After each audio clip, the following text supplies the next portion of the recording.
Before there was light, there was darkness. Before there was order, there was chaos. An endless war between the gods and their enemies. A war the gods could not win. Till a champion arose, wielding a weapon of otherworldly power. The war was won, the enemy banished, but the weapon was shattered, its fragments scattered across the new formed world. Now, thousands of years later, many seek the fragments of that long-lost weapon. Among them, our 5 brave heroes. The druid, troubled by dreams and his own temper. The blacksmith turned warrior in search of revenge. The raider, determined to protect her friends and her growing family. The traveller from a distant land, guardian of those down on their luck. And the girl willing to sell her soul for a taste of adventure. Their hunt will take them to distant and dangerous lands, far beyond the borders of Isfjell.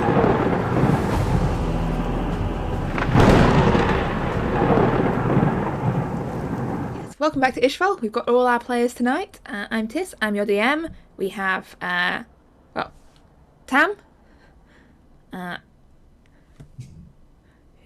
who's playing Adair, Mama Distracted as Eldest, and those 3 idiots from last week. Or last Wow. Wow. What? Yeah, we have Bova as Torvald, Jael as Krasara, and Moira as Eira. But last week, well, not last week, last session of Isfjell proper, Krasara, Torvald, and Eira had stepped out of the realm of the dead and landed in this strange, dark, and twisted city. They had met a thief who gave them a bit of a tour guide of the city and let slip that she had contact with Eira's nefarious cousin, Kylius Stratus, who had conned and schemed his way into the Full Sails Trading Company.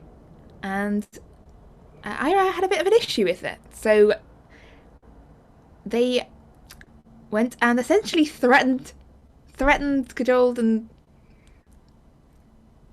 persuaded him just to give it back. And when confronted with the terrifying united forces of Eira, Torvald, and Krasara, Kylius very sensibly said yes, and explained that Eira's brothers had been held captive by a vampire named Lord Vorskill, and the gang went to get her brothers back, which went rather more smoothly than many of their endeavours so far, and they have escaped Vorskill Manor with both of Eira's brothers in tow and are now holed up at the Harbourside Inn. I believe that was your chosen one, after you declined to stay at anything called the Drunken Ox. But meanwhile, as that trio are herring around the city, perhaps making new enemies as well as new friends, should we find out what happened to what I'm really, really tempted just to call the A-Team. As Adair. Pity the fool! Sorry, I got a Mr. T moment there. Yeah. Adair, you remember you were in this strange landscape of the ruined city, and you stepped. I can't remember if you stepped or flew through the portal. Flew through. Flew through the portal. And then everything went dark. And now you're slowly coming to consciousness. And you're very certainly not where you were before. You're lying on a small, like, pallet-style bed in this whitewashed room. You can hear the sound of the sea not very far off, and you can smell sort of the salty air through a small window high up in the wall. You can hear voices chanting not too far away. and Oh, not again. mixed in with this sort of At least this I have my vague clothes. sort of incense smell. You still have your clothes, yes, and you can see you're on this sort of low pallet bed, and just a few meters away, there is Aldous, sort of still seemingly asleep or resting on a similar bed. Only, unlike you, someone seems to have taken some measures to secure her, and you can see that someone has tied both her feet to the bed. But her hands are still free? And her hands are still free, but Foolish, foolish people.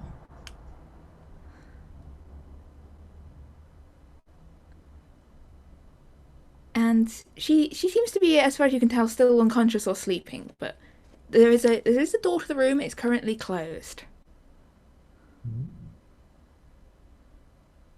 I'm going to sit up for a moment and not pay attention to anything because I sense things so much better when I do that. All right, what is your passive perception again? I mean, I gave it. You can hear there is chanting in the distance. There's also sort of footsteps echoing from there's a corridor outside the door. You can sort of tell by your very perceptive ears can tell it's got a curved roof. And quite echoey walls, and you hear the sound of footsteps passing along that corridor outside. Okay, passing, not as though anybody's approaching. That's what I was most worried about. No, just kind of past the door. I'm going to go look at the door first and see if it's locked. I don't want to open it. I just want to determine if it's locked.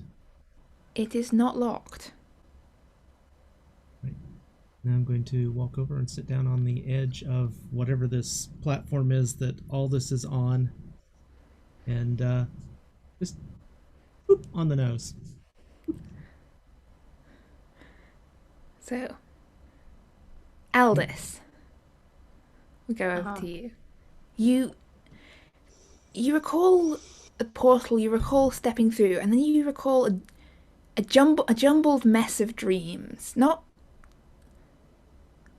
any meetings with your patron you recall, but sort of this mess and tangle of strange dreams.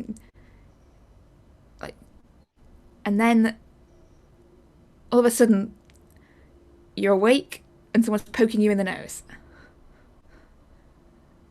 I swat at whatever's poking my nose. Good morning, Aldous. I have some bad news for you. Okay. Are you awake? I'm awake. Why would someone have your feet bound to this platform? Are we at home? My home? I've never been to your home, Aldous, so... Yes, you have. Well, not proper. I smell sea air. We're in a room. There are people walking. It seems to be made of stone. I don't know. My eyes are open and the room doesn't look familiar to me. So, well, I walk in my sleep, and this was one of the ways my parents prevented me from walking into the woods in my sleep. I'm going to sit up and start trying to untie my feet. And I will. Are they tied or otherwise? If they're tied, I'll help They untie are. them. They're tied with rope. It's not particularly tight. It's quite sort of loosely and comfortably bound. As in, whoever tied this is quite good at knots, but also quite good at tying knots that don't hurt. So they knew what they were doing. I will take out my dagger and use that to cut the ropes free. Thank you. Okay, I don't really like binding anything up like that. I seem to recall in the past when you did that to a goat and someone killed the goat, so I have bad memories.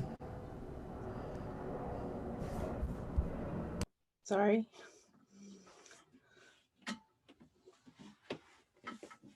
You okay? Yeah, I think so. I would like to walk over and look out the window. Alright, so sort of stretching up, peering out the window, you can see that this small sort of square of night sky, like it is appears to be dusk, like the sun's like just early hours of the night, and you can't see much other than if you sort of crane your head, you can see like the edge of what appears to be a pillared building, almost like some sort of grand temple, and then peering the other way you can see another pillared building, this one in different shade of marble. You can definitely smell, you can hear chanting and smell incense. They apparently like pillars and chanting here. As I look around, though, there is one thing I see that seems to be missing. Well, three things.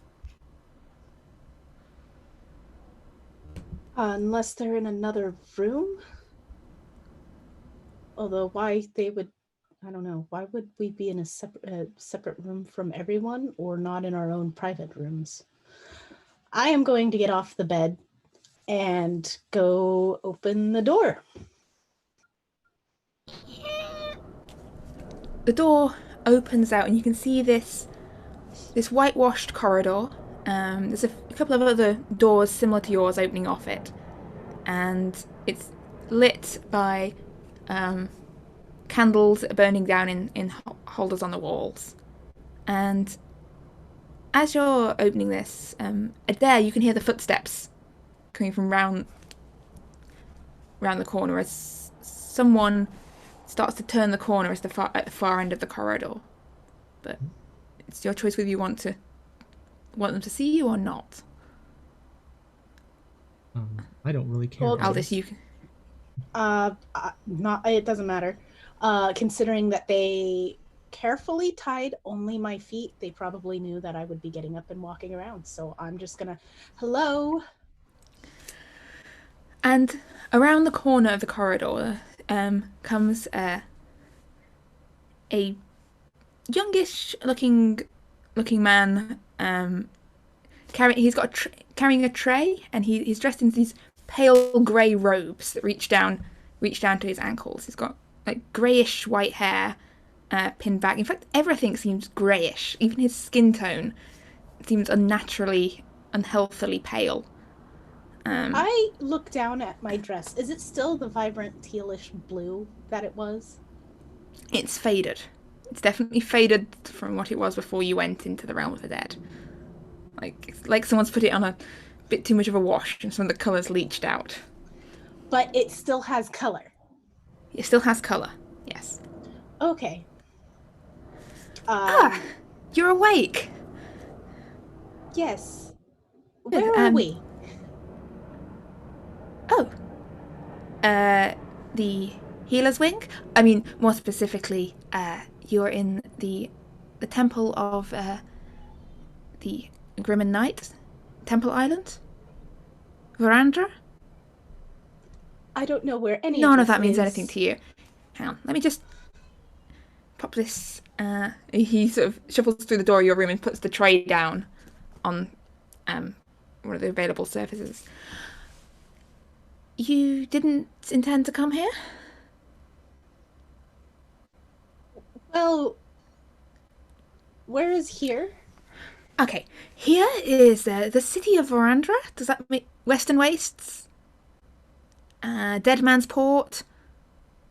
Wait, that sounds... City of Necromancers. I'm going to look at Adair. Does the Dead Man's Port sounds familiar? Sounds charming.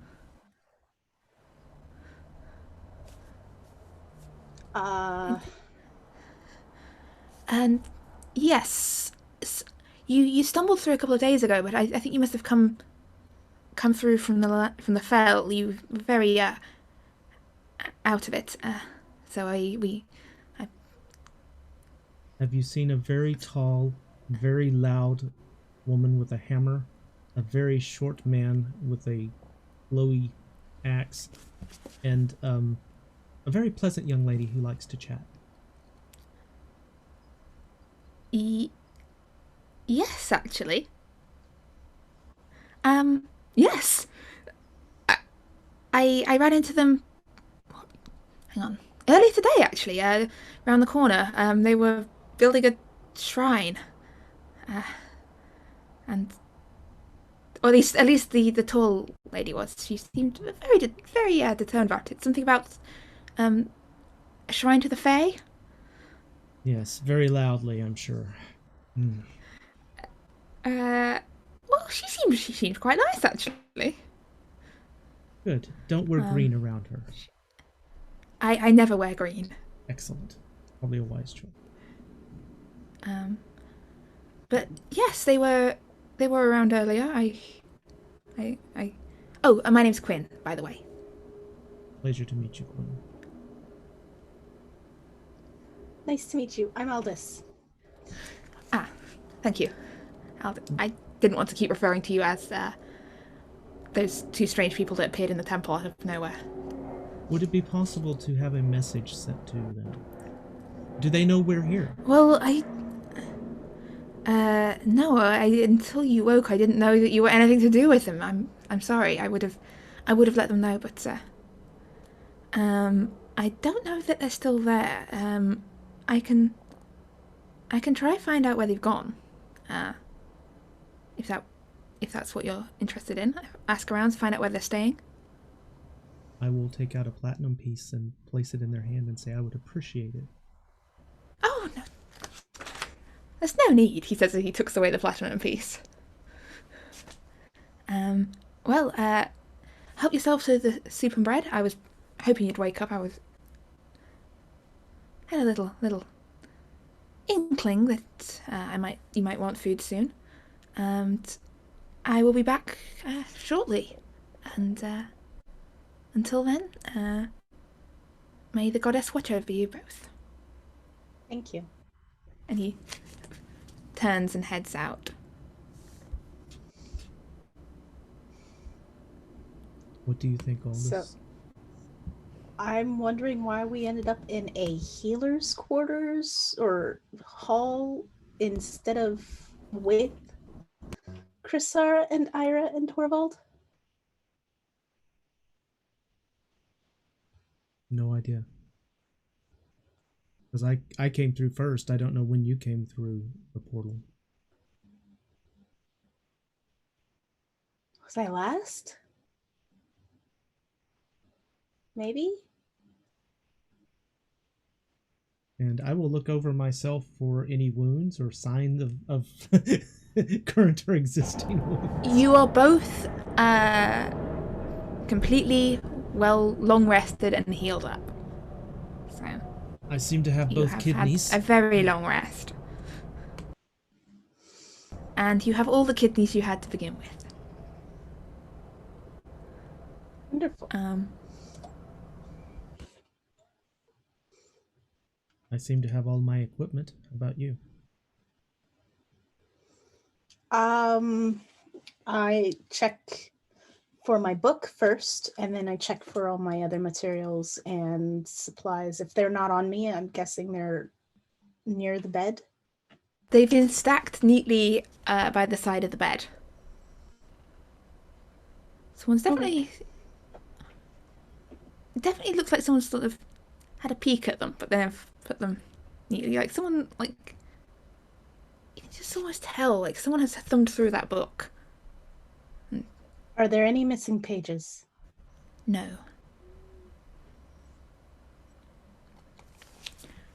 And all right. Yeah, so you're left on your own for quite a while. Time slips by. Until sometime later Quinn returns. Was the food to your liking? Yes. My bowl and plate are empty. I haven't eaten any. Well, I think I have located your friends, or at least someone matching their description. Arrived, was staying at the Harbourside Inn. Uh, I, I can show you the way there if you would like. Or you're welcome to stay here a little longer.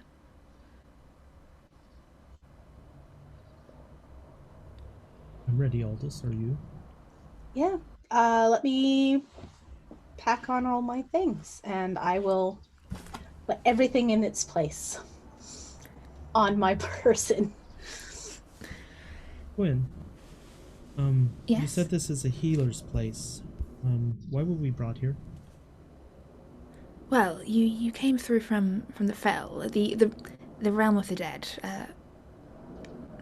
It can have, some people escape completely unscathed. Some, it can have a draining effect, and so some here we let people rest up after their ordeals and trials. Like every initiate and dedicant of the goddess takes a pilgrimage through that realm, and many return here, and some don't entirely make it intact. But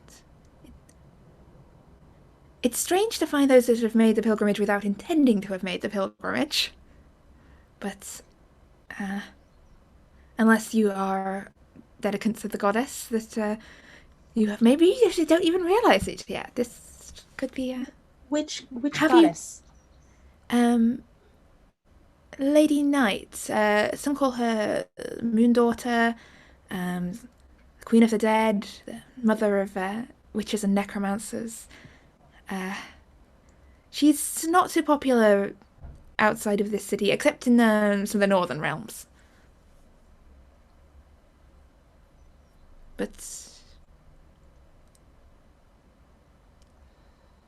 You know what?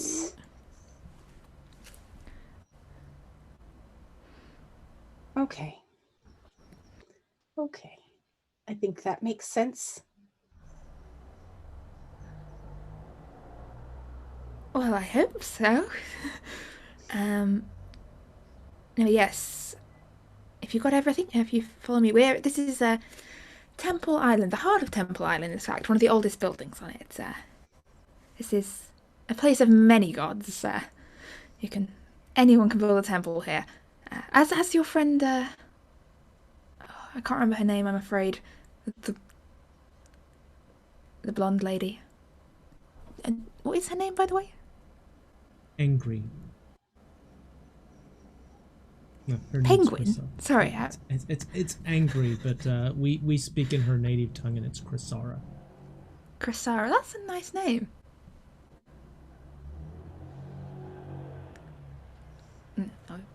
No matter.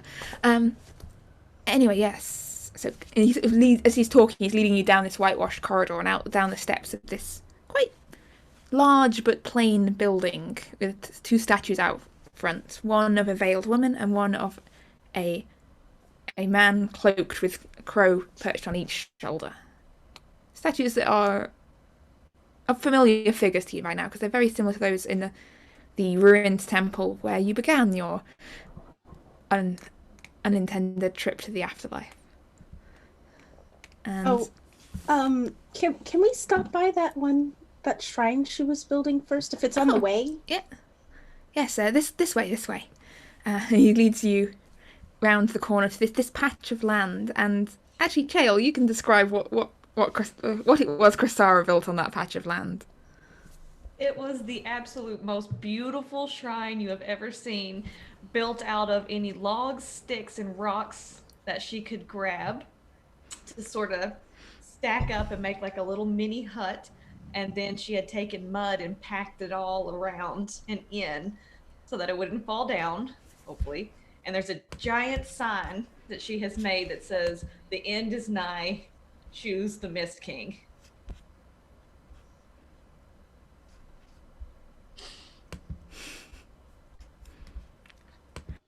As I said, The Mist King. I thought the others were dancing on it afterwards. I think in some kind of tribute. That It makes was. a lot of sense. I'm glad it makes sense to you. It was. I'm gonna be honest. It wasn't a very good dance. But anyway, yes. The end is nigh, apparently. Which. It kind of is. And you see a sort of a look flick across his face as he says that, like he's like, for instance, the smile sort of slips for a moment, and it's definitely actual worry there on his face. Well, anyway, yes, time's fleeting, ends are nigh. Apparently, we better get to move on. And he leads you on between various temples of numerous gods. You catch some you recognise, some you don't recognise, as you wind your way across this island and to this long bridge built of bones that leads across to the city proper. And as he's crossing, he's going, okay, don't be alarmed if you see skeletons walking around. There's quite a few necromancers here. And, yes, it can be quite a weird city in some ways. He sort of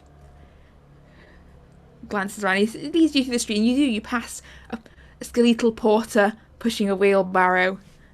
You see glimpses of faces with snake scales patched in with the skin. This is an odd-looking place, and as the sun sets, you can also see off on the horizon in one direction seems to be a large thunderstorm brewing off to the south of the city. And off in the distance you hear the rumble of thunder. And we better get sheltered. There's some sort of storm brewing up over on the island. I would like to cast Druidcraft and check the weather report for the local vicinity for the next 24 hours, please. Growing and increasing terrible thunderstorm then abruptly ends in about 2 hours' time. Okay. And then quite a clear night. It's an eerie cut-off. It won't last long, and then it'll be back to its normal loveliness, apparently, of the island. Oh, it's never lovely here. I'm just being honest. The weather is usually grim, and sometimes people just disappear into thin air around here. It's a known phenomenon of the city. You've got to be careful where you tread. And then everybody else starts to look like a Picasso or something. Yeah, well, it's a hazard of the place. It's a hazard. Anyway, this is the Harbourside Inn. Hello. He sort of waves at this burly-looking orc stood outside. Everyone gold for a room. We have friends here? Oh, they're with me. They're just visiting. They don't need a room. And if they do, they can sort it out later. And the orc gives Quinn a nod. And as you head inside this inn, and you just headed inside when you hear a commotion outside on the streets. You hear running feet, you hear people moving at fair speed, the clatter of weapons, the clatter of armour, and it's at this point Eira, Torvald, and Cressara, with Eira's brothers in tow, that you burst back into the inn, having run pretty much all the way from Vorskill Manor, like after you killed the Catherine and fled. That you burst into the tap room of the Harbourside Inn to see Aldis, Adair, and the half-elf who complimented Cressara's shrine standing there in the inn. You said we were just running away? Yeah, because you had, well, let's run more kind of quickly exited the situation to get to safety and shelter back at the inn. Right. We don't run away. So maybe speed walked, not necessarily tactically retreated. Well, this Adair, good to see you. Running to something or from something? Well, to you, for sure. You knew we were here. We missed you so much, and I just had a feeling you'd be here.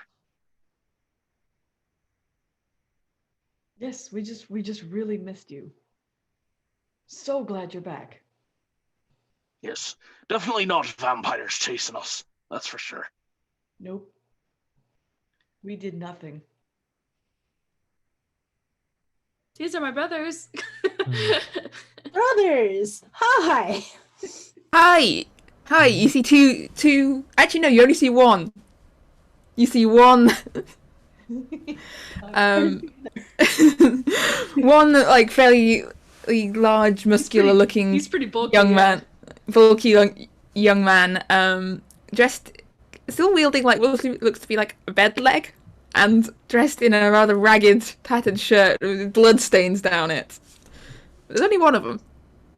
Where's... You only That's see one. Uriell, and Edwin will show up when he wants to, I suppose. Oh, hi! And then, pop.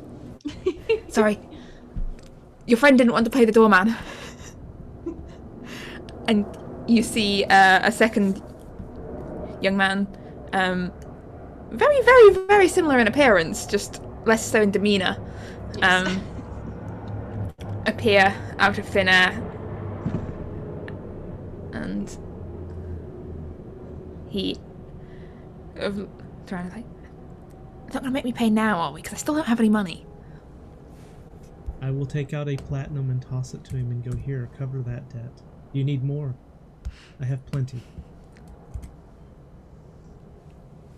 Ira, your new friends are brilliant. They're lovely. I'm Edwin. I'm Edwin Stratus. I'm Ira's brother. Pleasure. How old are they? They're just a bit younger than me. However old I am, actually. I don't know, how old are we? It's really hard to remember sometimes. How old am I? And aside from the fact that they are conspicuously not blue, they do look... There is a family resemblance there. Okay. Well, I'm very happy for you, Ira, that you found your family. What's this about vampires? Huh? Oh, these idiots got themselves trapped. Hey! It's a much longer story than that, and I'd be happy to tell you if we, sit down. I can perhaps even... I'm thinking I could put it into song. Believe it or not, he can prattle all day. Family. I can't family imagine. Stuff. What? No! I'm not that talkative. Yes, we've caused quite a bit of trouble in this town, actually. Adair, do you remember our conversation with, the woman underground? Yes. Yes. I found Kylius, and, he's not a problem anymore. We didn't kill him. I thought about it, but,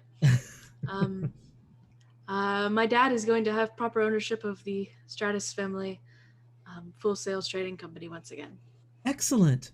What's this about vampires?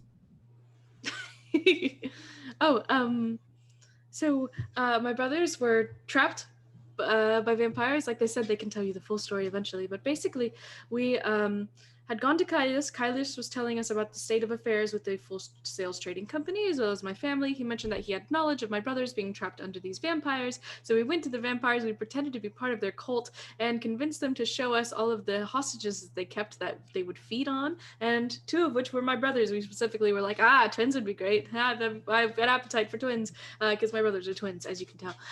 One of them just decided to eat a little bit more protein.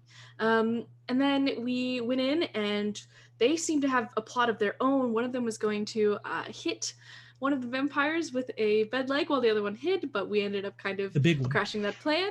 And I think we kill one of them? Yeah. Yeah. I mean, I think I did actually. Yeah, we killed one of the members of the vampire cult. Vorskill, right? Is like the head vampire. I don't really know. I mean, we only really saw Ivan and Catherine. If we can bump ahead just a bit, did you happen to be running from the vampires? I don't know if they chased us, to be honest. I mean, it is daytime, right? Actually, a storm is coming. Oh no, it is nighttime, right? It's about to get very dark and very, very stormy. Oh, oh. Maybe we should check in for the night. Or, stay out. We just woke up. Oh. What have you two been up to? Sleeping. Apparently, we've been sleeping for, and I'm going to turn to Quinn. How many days? About day and a half, really. Anyway, did you just, sorry, I may have missed it. Did you just say that you pissed off Lord Vorskill? Maybe. And killed one of his... Alright, well, it has been lovely to meet you. And lovely to see you again. The shrine's still standing, Krasara. But I had better be on my way. Swiftly. So... Have you thought any more about following the Mist King?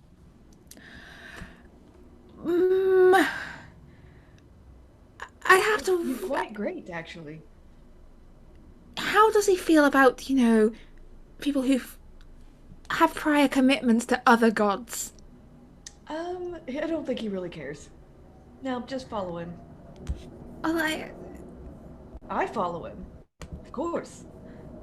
So you should. I wouldn't let it worry you too Never much. told you The how gods cute you aren't are. real. I am going to lean closer and you to Quinn. see him blush and to the I am tips of going- his slightly pointed ears. I'm He's going to going to lean get to 50 closer. followers before he can get partner. I am going to lean closer to Quinn, and I'm going to say, the Queen of Mirrors is a little more powerful than the Mist King. Okay. Can I just say out of Fae business? I'm very flattered that... But it would really hurt my feelings if you didn't follow the Mist King. It's just that I, as a follower of Lady Knight's environs and areas of focus are very much the antithesis of the Fae. Like, the twain shall never meet and all that. So they would never know that you followed too. That's okay. Jolene, just a little bit. I mean, no pressure, of course. But you wouldn't want to hurt my feelings, would you? I worked really hard on that shrine. I will consider it. I will consider it. God, she's just scary when she just stares at you like that without moving. You get used to it after a while. She just stares at him. You should follow him. Anyway, we've got vampires to deal with. And you see Quinn sort of sidestepping his way towards the door. But you have to at least think about it. And he opens the door and goes, I will consider it. Don't break my heart. Thanks for taking care of our friends. We appreciate it. Thank you so much, Quinn. It was a pleasure to meet you. Yes, thank you. Be safe. Thank you, and I'm sorry for tying you to the bed. I'm You used what? to it. That's all right. She likes it. She's I always am tying going to herself smack. onto things.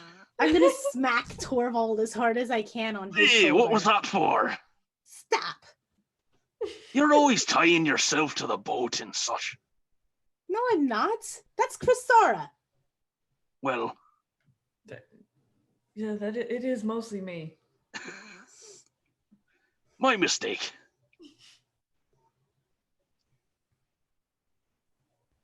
So I've almost got 1 follower. That is impressive. Aye. Keep going with that. Good luck. Well,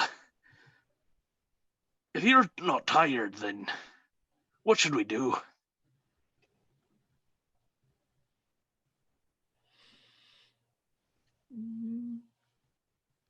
Not get eaten by a vampire.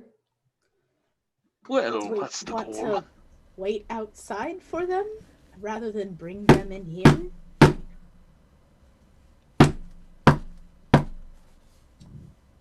Attention, those of you inside the inn. Too late. Go and invite him in. First of all, inns are public property. I'm fairly sure I can get someone in there to invite me in. It just takes one of you. Apparently they got I good kn- ears. They take after the bats. Yes, I do also have very good hearing. My name is Vorskill. His name is what? I think he said foreskin.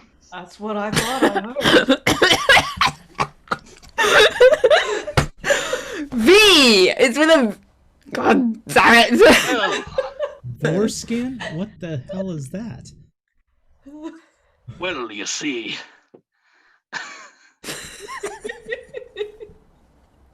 All of last week! This name, I thought I tested this name last week, but no, you wait until the second week then name popping up to ruin it. We had to make sure it was canon first. we're like, hold on, guys, we got to play the long con on this one. My name is not important. I thought you said I it think it's was pretty foreskin. important. I mean, You There's plenty of killed science behind one why of you- mine. You killed one of mine. You took my property. I have come to reclaim it. Excuse me, were those one of two different items or one and the same? Did they take your property by killing someone, or did they kill somebody and take your property? Both. They killed my daughter and stole my property. Now, if you return what was taken and the life of one of your fellows in tribute, I will let the rest of you live. Was this daughter also a thing? Well, that we have 1, 2, 3, 4, 5, 6, 7 party members. We will definitely kill the 7th one for you. I'm gonna murder them right now. Yes, we're going to kill them now. Isn't that painful, just a person minute, I'm killing just a right minute. now? Oh, Love Badger. And I hand him a that hurts. Oh no, don't kill me, please. I'm going to I'm need a gonna finish you deception off. check from Chrysara here, with advantage from Torvald's acting, despite all examples, but Okay, let's. No, I'm not please don't kill me. guaranteeing that this is going to work, okay? Don't kill me, please. Nothing to add. And That is an 18. Ira... Okay, Ira, both your brothers are looking at you like, what the hell is this? Hey, Long. You both do that Thank- pretty well. Thank you, I'm glad you could see reason. Now send out the 2 prisoners with the body. With the body, we were gonna keep that because we reuse everything, so we were gonna turn that into person jerky and save it for our trip later. Could we maybe send out an article of clothing instead?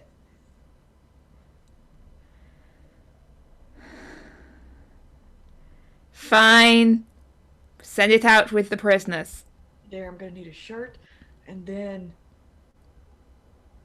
do we have? Are there 2 people we can just? Yeah, are there other patrons? The other patrons, so the barkeeper's ducked down behind the bar. The other patrons are swiftly sort of shuffling back into the corners, just going, no. This is have a death wish. Don't be selfish. Come on. We need 2.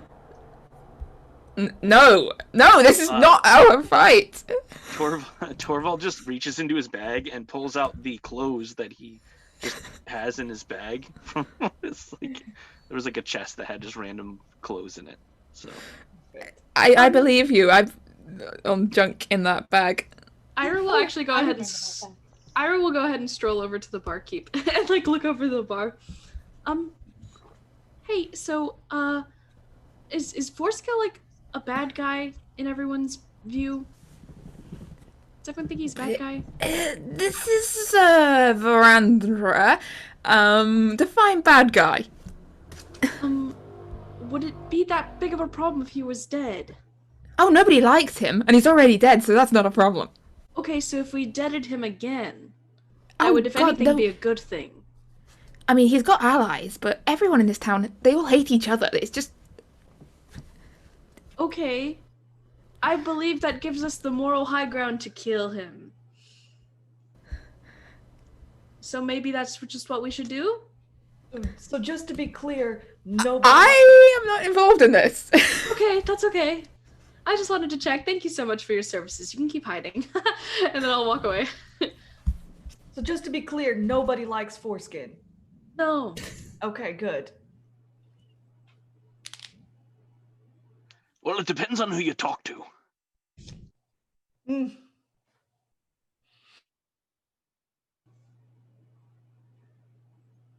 Well, I guess we should probably rip these clothes a little bit. He'll like take his axe and like. Well, I'm not handing over my brothers. We just saved them.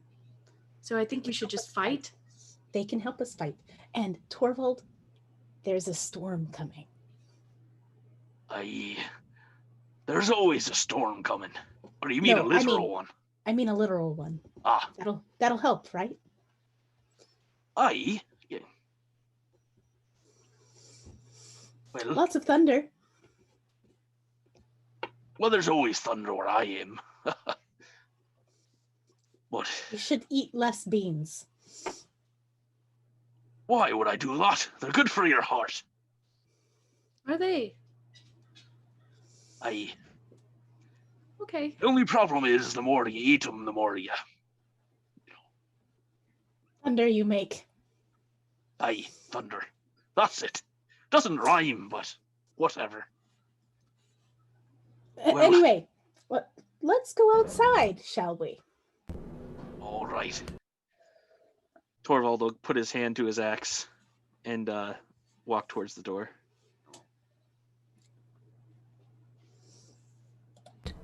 Alright, so you hand on axe, you sort of open the door onto the street outside, and you can see standing a couple of paces outside the door are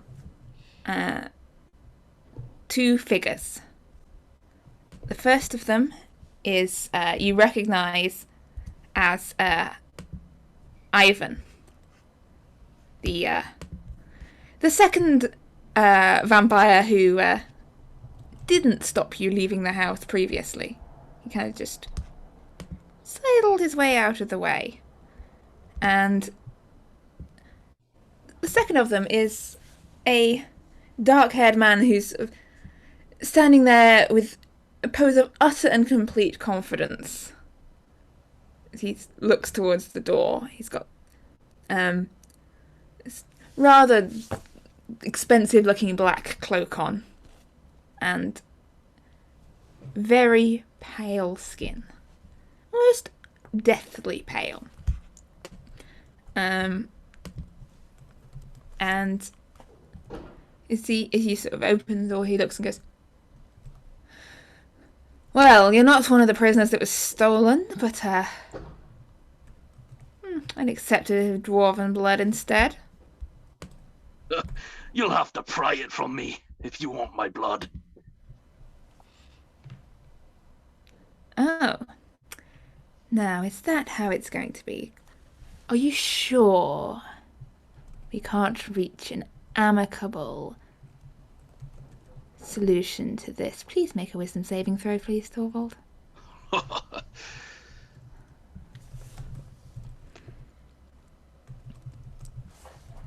12. No, I have a plus 9. Oh! A 12 total? 12, unless...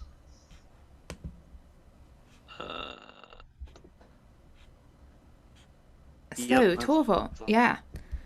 You can indeed probably think of an amicable solution to this, because this man is your friend. He's someone to be listened to, someone to be protected, someone that, you should really help. And if he wants something, you should help him get it. Like, he is he's your friend. And Aye, we could figure something out. you are charmed. Just to make it clear. Well, why don't you go back? Yes, Aldous. Is there a window right here? The pale spots are windows. The pale spots are windows. Yeah. Okay, thank you. Yes. So sorry for those of you who cannot see the map. I just thought it would be easier than endlessly explaining in layouts. But hopefully we won't need it, because we can reach an amicable solution here. And Torvald... Sorry, what was this? Anyway, if you just pop back inside and bring those prisoners out for me, and then I will consider the debt paid. Aye, the debt paid. Yes. Of course, I harbor no resentment to you. You're, a friend. And Torvald will turn around and, like, walk in. And kind of grab them by the arms. All right, now, come with me. Hey! Why? Where are we going? We're going outside. Do the deal. No. That's no. Why would we do that?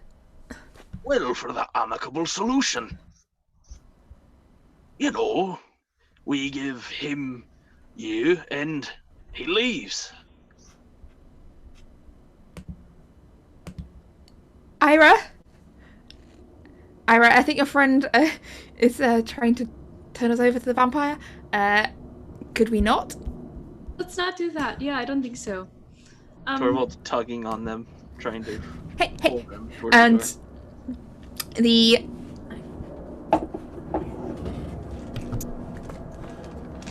the larger of the two brothers, I keep Urian.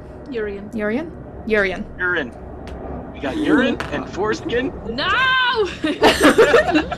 It's okay if you do it to Chic's Yes. lovely NPCs, but if you do it to my brothers. We got pale foreskin over here.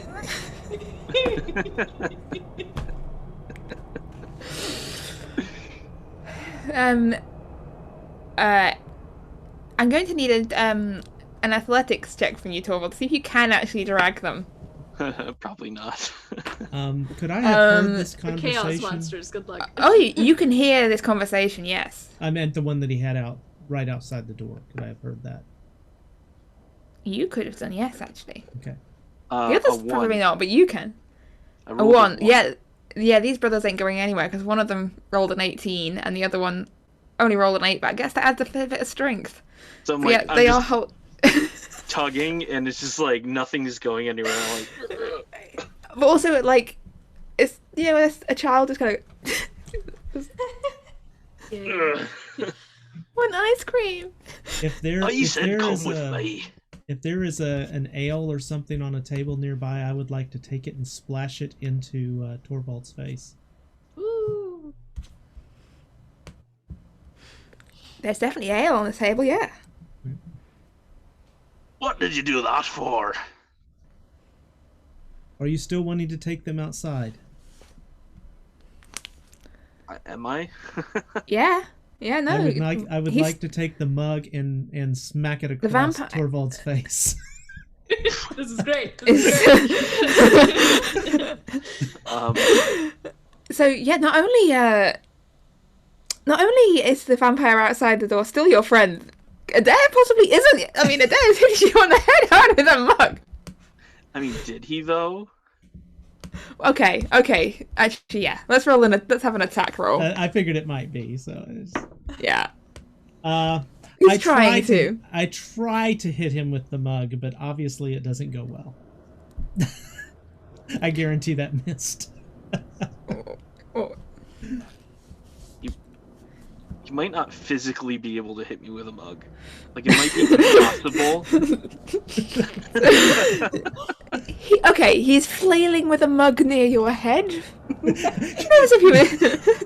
Torvald, are you still wanting to take him outside? He's too shy. You put him all so thirsty. Then I'll attempt to grab it from him and drink the ale. It's mostly empty. It's like a drag. He's wasted all the ale. Well, what good is The ale this? gone to...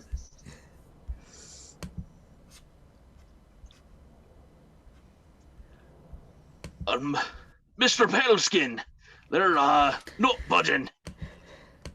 Well, And I. in that case, my friend, may I come in? I'm going to jump across the table and cover his mouth.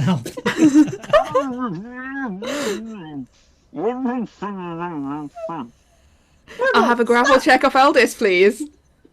A grapple? Okay. That's just what it is. Assuming, Torvald, that you don't want your mouth covered. If you'd Did like she your have mouth advantage covered, because yeah. I'm still trying to distract him? No. I don't know that he'd resist from Aldous because it'd be kind of random. Okay, in which case, yeah. Is You've that got Aldous' hand. D20 or? It's strength. It's athletics. I don't think What's you have athletics? athletics. I do have athletics. It's Oh! +2. So that's Ooh. a 7. So if Torvald if Torvald is trying to resist, he can. But if not, then Aldous' hand is over your mouth. Adair's waving a mug at you. Put his beard in his mouth. Just make him eat it. I think that's my next try. Shove his- I said, may I come in? May I come in? Well, of course you can. No! I'm gonna slap him. He steps through the door, and I'd like an initiative roll off people, please. Gosh darn. And I'm sorry for those who can't see the map, which I think is just Chael, so I'll keep you. I'm sending her pictures in the Roll20. Do I Okay. not get like Yeah, saves every like 6 seconds or something? No, not for this one. But you may get saves very soon, I was trying to say. depending on what he chooses to do. It's Stand not. still so I It's can not. eat you. Yeah, it's not the charm person's spell. It's a very similar but subtly different effect. 14. 14 for a Torvald, Yep. I had 13. and a 13 for a Chrysara. I mean, I'm not disappointed with the token you used for him.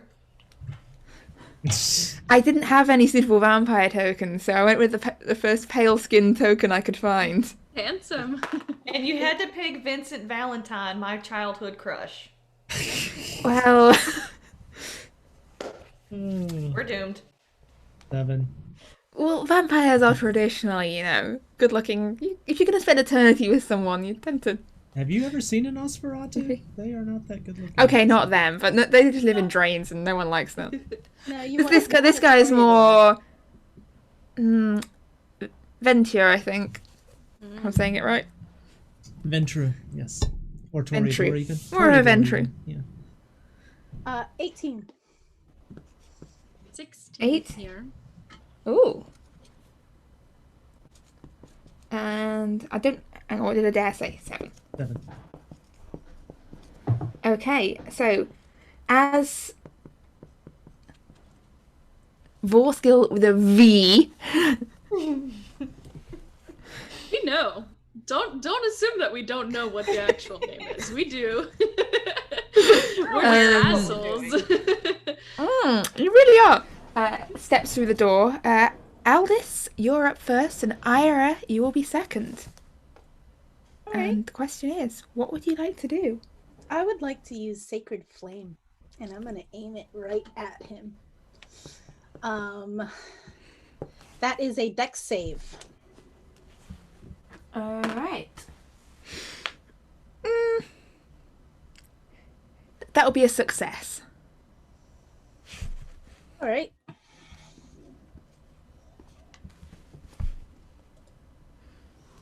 Hold on. Target must succeed dexterity.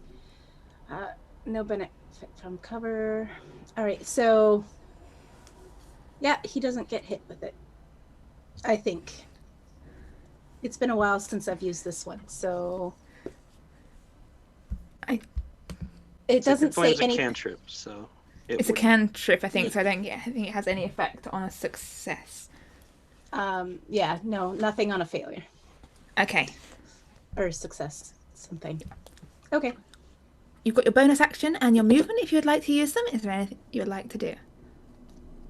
I am going to take a couple steps back, and I don't think I have anything that is a bonus action. All right. In which case, on the end of your turn, the vampire, sort of, you see his head whip round to where someone was attempting to fling a spell at him, and quick and easy, he just leaps forward across the table and right up in front of Aldous without provoking any opportunity attacks. And Eira, that makes it your turn. Cool. I was just gonna charge at him, not really thinking about anything. As soon as he kind of moves over, she'll quickly kind of put herself in between. Oh yeah, you're not the one that can't see it. Sorry, I was getting mixed up about who couldn't see the board. No, yes, I can. You are perfectly capable of moving you moved yourself. me where I was, though. Yeah, so I'll move right here, kind of block off my brothers and try to just plunge into him from his back. Or his side. I guess it'd be at his side. Let's see. Take my sword, plunge it into the man. And that's gonna be...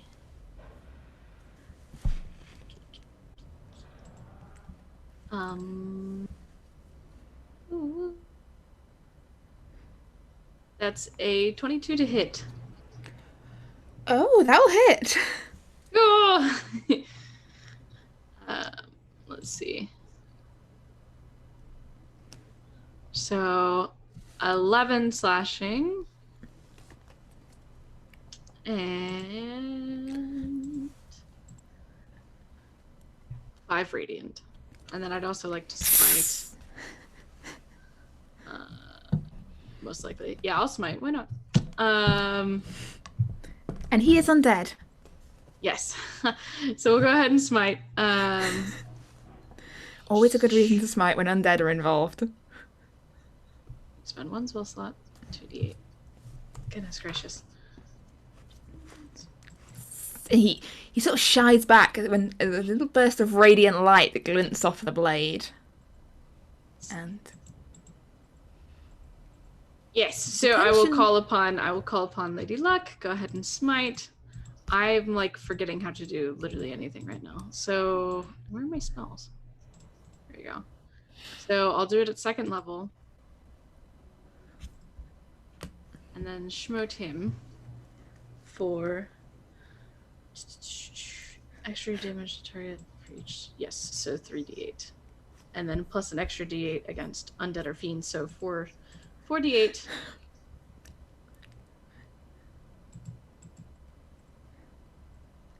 Will be 26.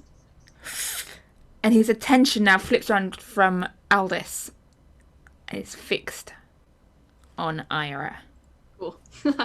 I'm a threat. Well, cool. I've got another attack. So as he turns to look at me, I'll be like, oh, okay, attacking you again. And then that will be a...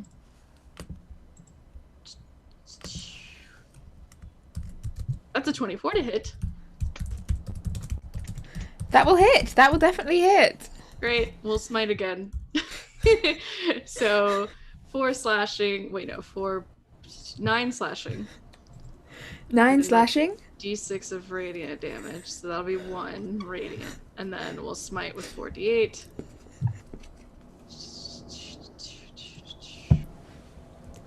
This is really fun. I like fighting undead.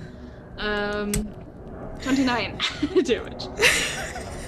Undead do not like fighting you. No. Great. Okay, cool. And that'll be turn. So I just plunge into him twice quickly. Plunge him twice quickly, smite both times, and I just I look very clearly upset at the endangerment of my brothers. And he is very clearly upset at you. And he reaches down, pulls the sword he's carrying, and takes a swing. One hand almost to haul you in, and the other hand to try and get a stab at you with this short sword. And if that'll be a 14. Beat a 20, boy. And good luck. But that was just his distraction, because really, whilst he's trying to stab you with his short sword, he's even lunged forward and trying to go for any exposed skin with a bite. Good luck. And that is 18 plus 27. Nice. Yeah. He bites off your nose. Becoming a vampire would be chaotic. This is a good. His teeth sink in. You are. That is. Apologies. I might need to actually get some dice out here. Oh, good.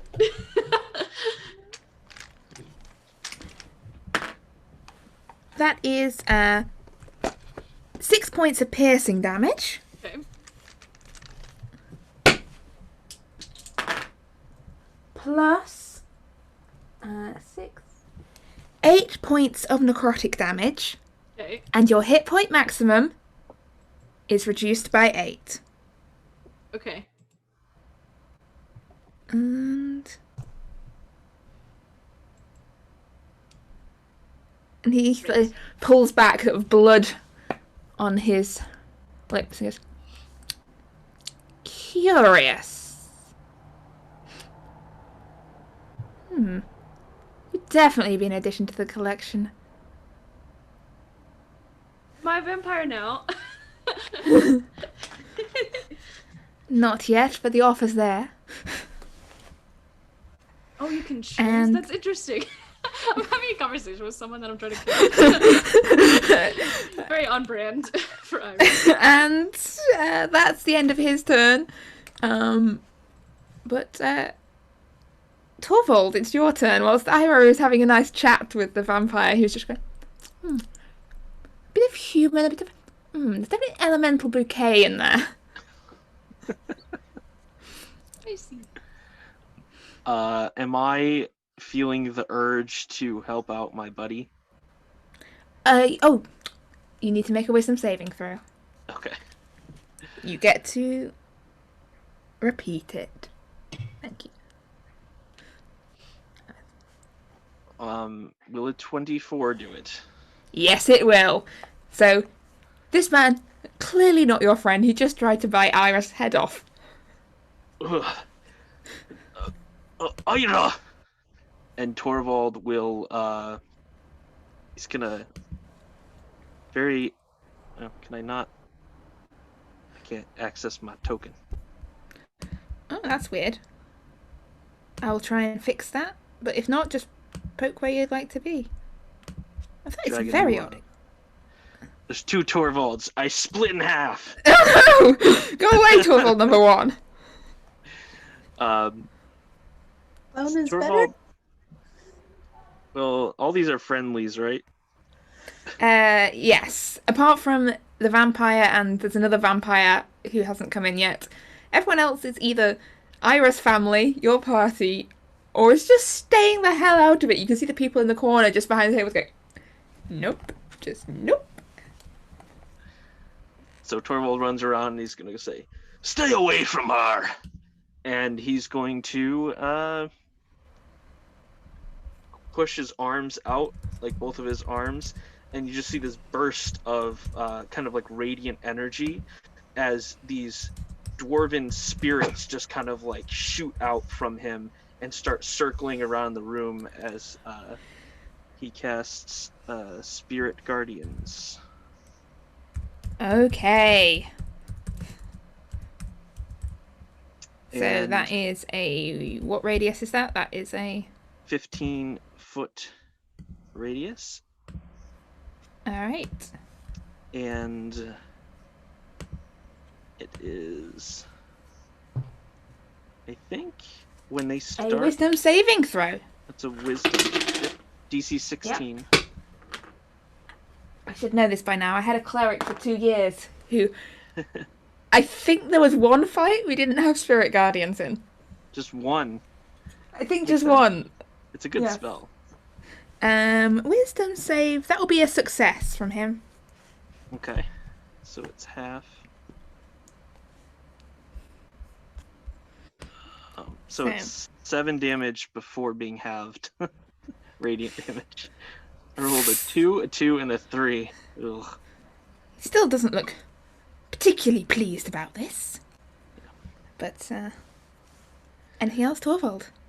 Nope, that's it. Alright, in which case... On the end of your turn...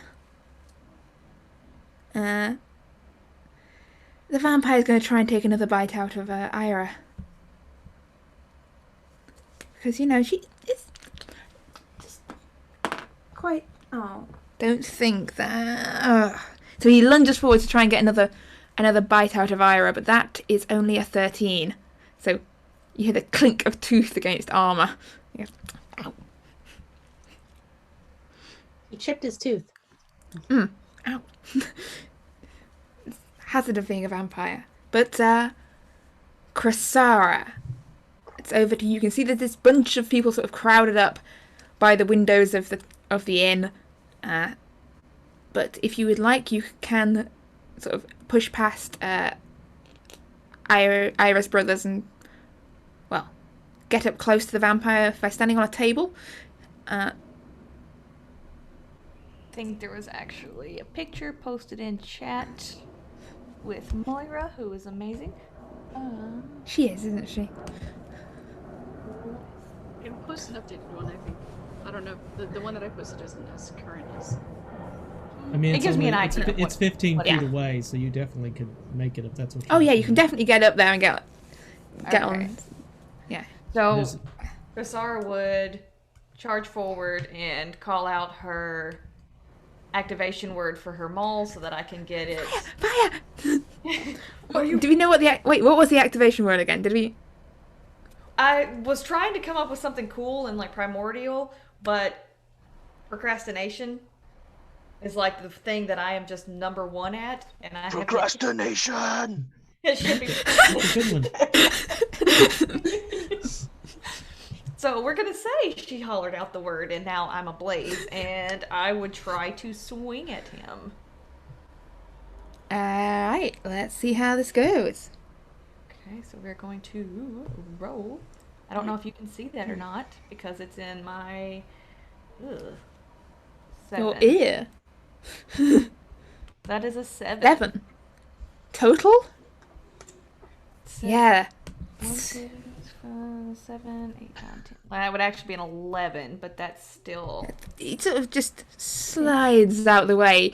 It's almost perhaps it's you taking your swing towards him that he dives forwards to go for Eira. And your maul goes wide. Do you have a second attack? Yes, I do. And we're going to try this again. And I'm going to use my pretty Midori Sour dice because they roll better. Hang on, better or better? Because Hey, I am getting a second camera for my rolls. 100%. we trust you.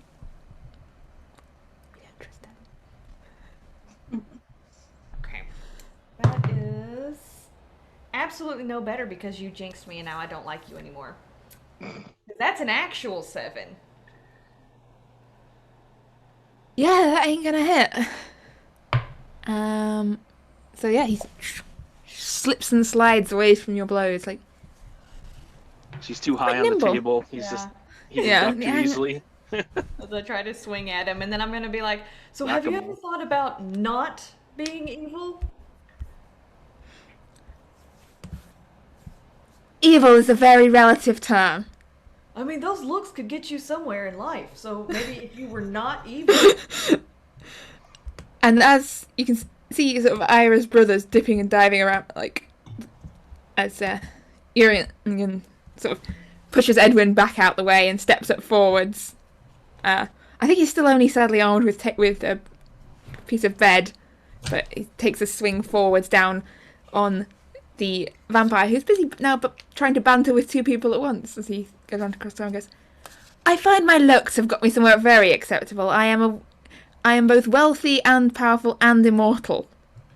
But you have a negative flaw of being evil. Just a suggestion. And the bed leg swings wide above his head. And you hear a voice calling out back from the bar. It's like, you're scared of being hit by even a bed leg? Come on. You could have taken that. You're just a coward, really.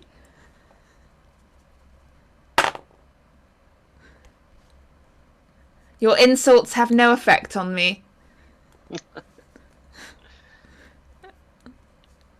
Sadly, Edwin's vicious mockery is not that vicious at all. But that takes us round to Adair. Having seen this thing bite Ira once and then go in a second time, Adair is going to start running forward, shift into the shape of a giant constrictor snake, and attempt to impress this thing. Okay, alright. So it's snakes in an inn. That is a 23. That will work. Yeah, that will work. I'm not used to hitting, you know. Let's see this. So that is 10 bludgeoning, and target's grappled. Escape is a DC 16. So it's restrained until Okay. it can escape. So you just while still this banter and conversation going on, there's this snake.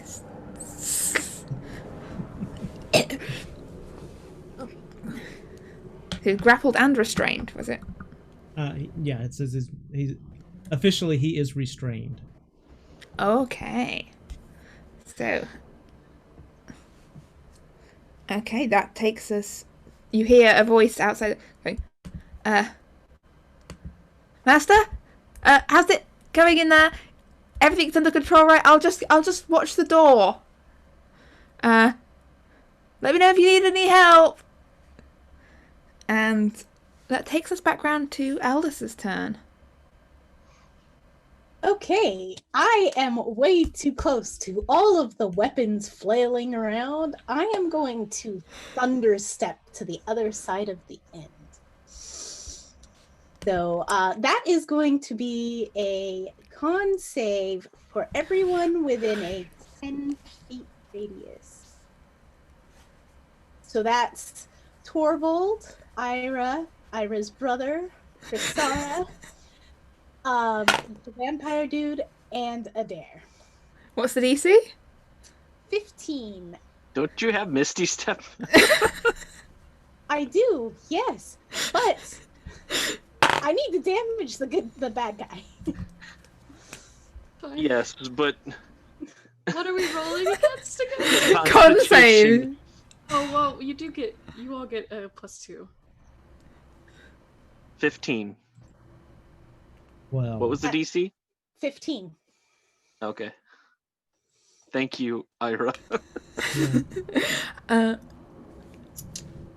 Adair, how did the snake do? 12.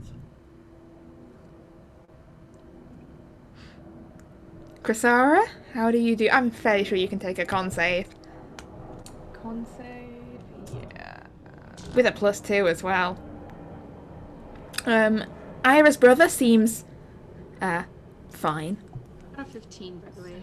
I don't know if need it, beat it, or 15 success. okay. Okay. The vampire also seems fine. That should have sent But- that to roll 20. So can you see it? No. Okay. What was It's the an ne- 11, so it's not awesome, but Okay, so I think that is a failure for Ira, Adair, and Chrysara. All right, so everybody who saves gets half of 3d10. So, We're going to have a serious talk about this later, Aldous. 3, 4, 5, that's 6 thunder damage. So I think I still have 3 temporary hit points from before. I don't think that would have got reset, right? Probably. Yeah. There's boom. You hear like cups being knocked off tables on the 2 nearest tables. Any cups that were remaining, chairs falling over, as the vampire reels a bit, like. As But a it's side luckily note, held I up by a really wish snake. I could learn that spell. That'd be so cool. Does seem very on brand. Yeah. Okay, so it's how much damage for half? What was the saved amount you said? Saved amount is half. So I rolled 6. So you get 3. Oh wow. You rolled That 6 on a 3d10. Yeah. Ooh, was okay. impressive. I'm still Could have been a lot irritated. worse. I'm still irritated, don't get me wrong. And so The first Is that time she everything? used it. yeah, you got to practice. Yeah, I think that's everything. All right, so you're safely out of the fray, and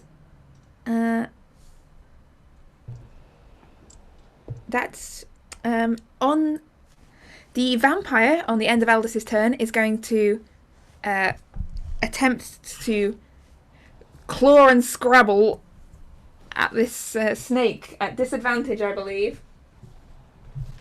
I don't know, but the target is 16 to escape. He's not trying to escape. He's just trying to like at the snake, but Oh, just that's a trying to 1. damage? Okay. Yeah, but that's a 1 at a disadvantage, so no. Oh. You can just hear him like wriggling and scrabbling away, trying to escape the coils of this snake, and that takes us to Ira's turn. So, he's currently grappled. And restrained. Okay. He's restrained by a snake. Okay. Ooh, and so would attacking mess that up in any way? Yeah, I she could Don't advantage believe on it. so. No, you've So got this will- advantage. Okay, great. For some reason in my mind, I'm like, if I attack a restrained person, that would make them escape. Okay. That's some of the spells that do restrained, If, right? if you I'll kind of- attacked me, it Yes. might. I guess I'll go ahead and confirm, kind of glance around and confirm with everyone, like, do we want to kill this person, or do we just want, now that they're restrained, to try to negotiate?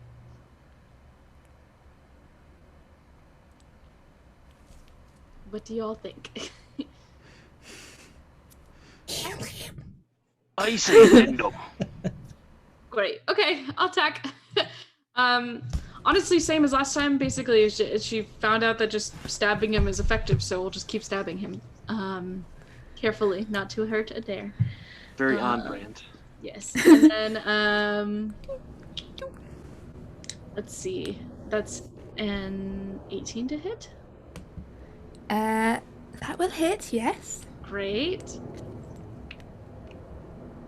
And then 7 slashing damage and 6 radiant damage. We won't smite for now. We'll just kind of leave it. But we'll attack again. Which will be a 28 to hit, natural 20. That'll hit, that'll hit, that'll hit. Great! That's a natural 20. Yes, so double the dice. Rest in peace. Lord Unfortunate Name.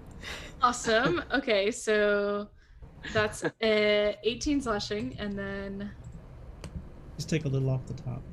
1 radiant. Yeah. Cool. We love crits. Oh, good. And fun. he's still there. Still wriggling and trying to scrape his way out of this snake. And then... Is that everything, Eldest? Not Eldest, Ira? He's trying to Yes, get out of his unfortunate circumstances. And with that, Ira will actually go ahead. She'll kind of back up and stand near Edwin, make sure he's okay. And you watch as the form of the vampire melts away, as he sort of fades away into a cloud of mist,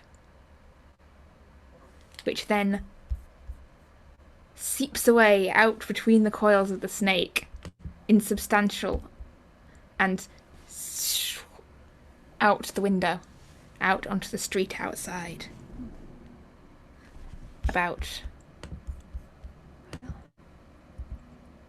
I would like an attack of opportunity, and I want to inhale deeply. I don't like that. I want the foreskin inside of me. No! No! Is that his turn? Did his turn start? That is his turn, yes. 'Cause He his does turn, take... he has to make a save. Yes, and he... I think that is a... Oh, no. That is still a success. Last Okay, chance. so he takes half of... Also, he has half movement, if that's relevant. Half of 13 radiant damage. Oh, okay, the cloud of mist is just outside the window. Just, it's slowly seeping cloud of mist. It pulls up outside the window. But it does appear to be retreating. Whether you want to accept that or not is up to you, as it is your turn, Torvald. So it is entirely up to you. Does it appear that I can fit outside the window? As in, can you get through the window? Yes. Definitely. Yeah, you can get out the window. You have the choices of using an action to get out the window carefully, or using your movement to get out the window dangerously.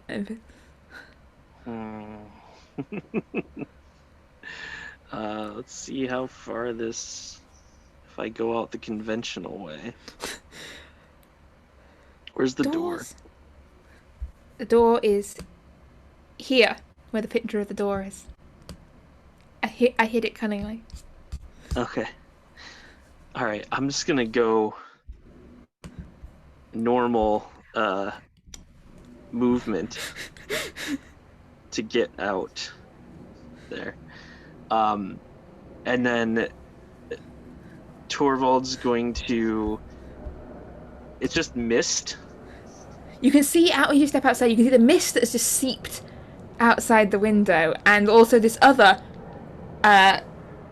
vampire who you saw in the house before, who as you come running out the door, she goes,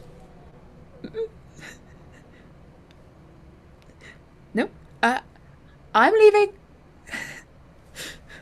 Torvald's going to reach for his side, and he's going to pull his axe out of the hammer at his side, the spiritual weapon, and he's going to hurl it at the mist and attempt to attack it.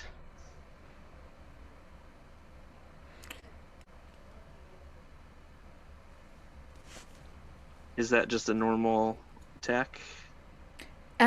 Your axe goes straight through it. It's missed. It missed? Or It missed? is missed. So your axe, there's nothing for your axe to make contact with. Well, it's magical. I don't know if that's relevant. And It's that's a magical attack. It's not physical. good point. It is a magical axe. I keep forgetting it's not a real axe. So yes, roll an It's not. attack. It's just Roll an attack. What happened to the ghostly people? they're still there. They follow me, right?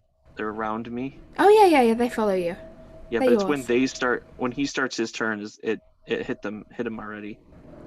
Yeah. All right, so it's going to be 17 to hit. That will hit the mist. So it's sort of sailing through, and even though there's just this cloud of mist, the axe, just you see, It's shears 10, through part of it. 10 force damage. Alright. And then as the axe goes through and is smashing through this mist, you see a bolt of lightning come down and it explodes. This resonating sound as I toll the dead. Ooh. Tolling the dead on the Wisdom front. saving throw. That is a 25. That's a save. Yeah, that'll save. That'll save. And on the end of your turn, if that is that the end of your turn, Torvald? That is the end of my turn, yes. The mist starts to drift away down the street. I should have made this map bigger. And is now sort of drifts away about 20 feet from the window. Just a steady flow down across along the street. And back inside the inn, Crisara, it is your turn. Right, but if he is running away... Take it round the corner to mark its distance away. It's actually just further along the street. I just ran out of map. Well, I tried to pull the map and it almost dropped me completely. Oh yeah, no. You see, I'm not even on the map anymore. Like I've run out of map. So we don't worry about the map anymore. It's now a work of fiction. So if he has missed it away, I would assume that Crisara would jump out the window and try to track him down and... Yeah. Question. Are you opening the window first? Or are you diving through the window? She's not in a rage, so she would open the window first. So, I'm going to say... you can... In this case, opening a window... It's not locked, so that's if your object interaction. Okay. But it doesn't look as cool as it could have done. So the universe seems slightly disappointed. Yeah, if she had been raging, she would have just straight up jumped through it. But yeah, you're able to... You step out the window, you see this mist disappearing off down the street, just along the ground. Now I would use my bonus action to rage, because that just pisses me off, because how dare he tried to sneak off. You can almost, with your movement, you can almost catch up to the mist. I think you're about 10 feet, you're still about 10 feet away from the mist. Okay. Hang on, 1, 2, 3, 4, 5, yeah. It did have half movement when sick. it started, too. It did indeed. You can catch up to the mist. Thank you very much. Awesome. Then I would definitely catch up and try to hit him with my flaming maul. That sounds like an appropriate response. Okay, that is an 18 to hit. That'll hit some mist, yeah. Okay, roll damage. That is 11 damage, and I'm Of what types? I need to roll 2 more d6 because it's on fire. That will be 11. So that is 11 damage, then 10 damage with fire. Okay. 21. See, the mist sort of is now sort of singed, sort of burning mist. Okay. And that's attack 1. Alright. And since I have caught up to him, I would, since she's still mad, I'm trying to fix my internet if you don't freaking quit. Was that its turn when it moved, by the way, or was that something else? That was not its turn, no. Okay. It has legendary actions, so I get to move whenever the hell I want. A 23 to hit. That will This should hit. hopefully be sending to roll 20, but I don't know. Technology. But yeah, roll the damage on this. And the flames of... Okay, so that is 12 damage plus an additional 2d6. The additional 2d6 will be 8 fire damage, so 12 and 8. The mist burns up and is gone. And the other vampires say, just I didn't touch any of you. Didn't touch any of you. You're cool, man. Alright, I'm just gonna go. So goodbye. Nice to see you again. And he starts backing his way down the street, and unless anyone has any desperate desire to pursue, we are. No, we'll let him go back and warn all his friends. Did he eat the brothers? Did No. he drink off the brothers? Do you know? I don't think it really matters. I mean, they might care. Well, then, are you trying to attack him or something? I'm inside the building. I don't even know. Well, okay. So yeah, you don't. It's Torvald and Cressara who are outside who can see him as he's sort of like going, and Yeah, Torvald would let him go because he's seen him twice not try to fight him. You know, he's a vampire who just wants to live, and that's cool. Or not live, unlive. undie. Live and let undie. Tell all your friends to leave us alone. Yep, will do. I've not got many of them left, but I will, of course, pass it on to those remaining. But, yes, leaving you alone. So alone. Really alone. Goodbye. And as he sort of disappears off into the night, the barkeep sort of peers up above the bar. Is it over? Aye, it's over. I'll slither over to Ira, change back into human form, and check on her. How is she? How badly hurt does she appear to be? And does she have long teeth now? Not terrible. Definitely not full self, but not bad. At what point does my max health return to its normal? Is that after a rest? After a long rest. Okay.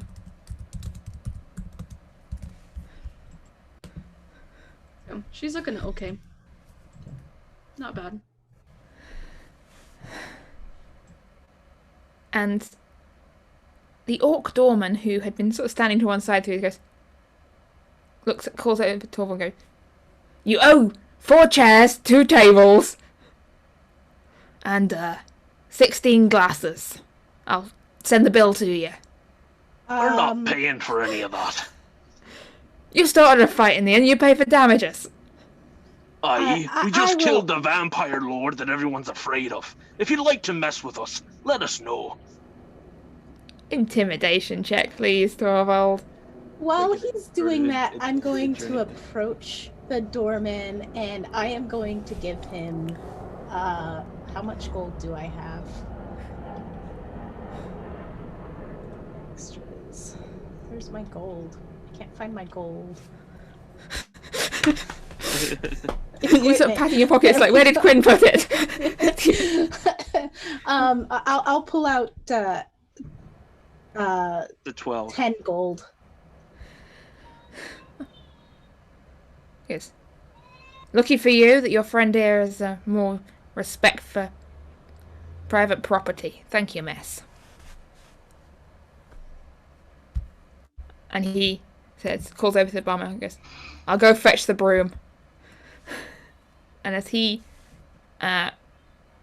walks off to fetch a broom to sweep up this mess, the vampire is vanquished. And I think this might be a good point to take our break. And I'll see you all in 10 minutes' time. Back in 10.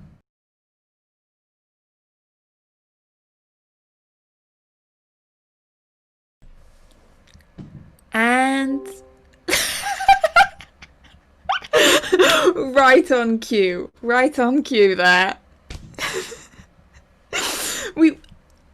I promise we were prepared, we were counting in on everything, and then the instant we get back live, Tails' internet drops. It hates us. But yeah, so the vampire dispersed into mist, and then the mist was dispersed. So now, as the doorman and the barkeep are sweeping up the broken glass and picking up the knocked over chairs, and as the other patrons return to their hushed conversations, they don't seem particularly bothered by the fact that a vampire just got into a large fight in the inn. They've just returned to their drinks. You know, one nips up to the bar to get a refill, and yeah, the fight is over. Over to you. If I said all of the cuss words I'm thinking, I'd get us banned from Twitch.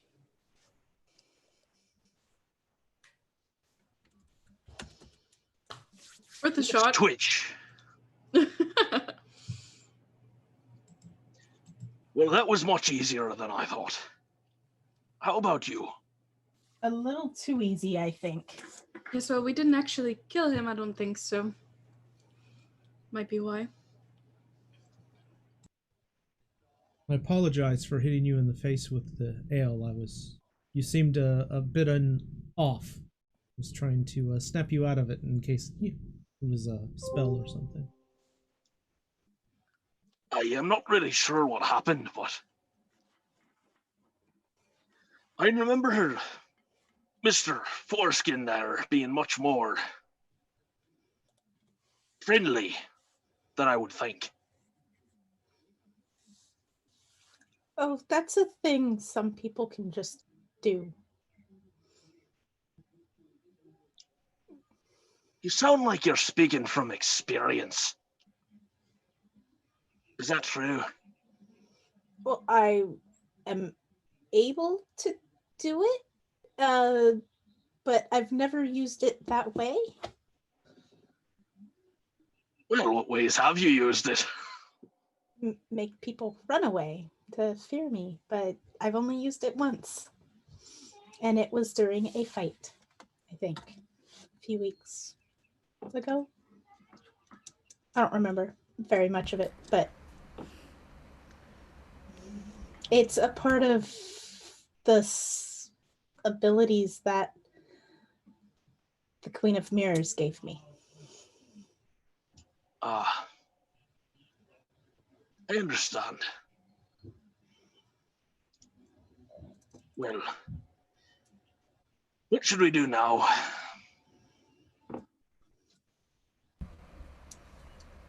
And Ira's brothers both sort of look over to her and then look over to you, and Edwin, the less muscular one, sort of looks over to her and goes, thank you very much for helping us. I honestly thought for a moment there you were going to completely sell us out, with going outside and then coming back in and then going outside and the way that worked. And I had a feeling that, we were about to end up back with the vampires. They really weren't very nice. I'm talking too much again, aren't I? No, you're talking plenty enough, actually. Very fun. Yeah, exactly. Ira, what? So thank you very much. Torvald, Kasara, I didn't get a chance to really figure out who the other two are. Ira, what now? Well, you both know about Gylius? The bastard who tricked us into coming here and ended up with selling us out to vampires. Yeah, we know about Kylius. Yes, so I dealt with him. I didn't kill him. I felt, he's family. I didn't want to truly kill him, and I feel like maybe he can pay back his mistakes. So I gave him some money, actually, to help pay him off his debts. And he is supposed to be on a journey to Chorus to pass over. You paid him? Uriell, Yes. sort of, you see No, rage no. sort of riding you like, you paid him? I know.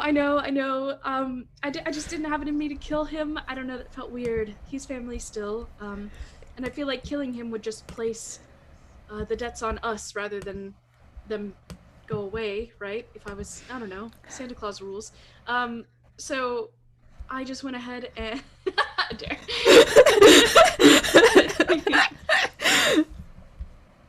the Santa Claus movie in Isfjell that everyone's seen. I didn't think they might do it to Isfjell. I think that's chorus only. So,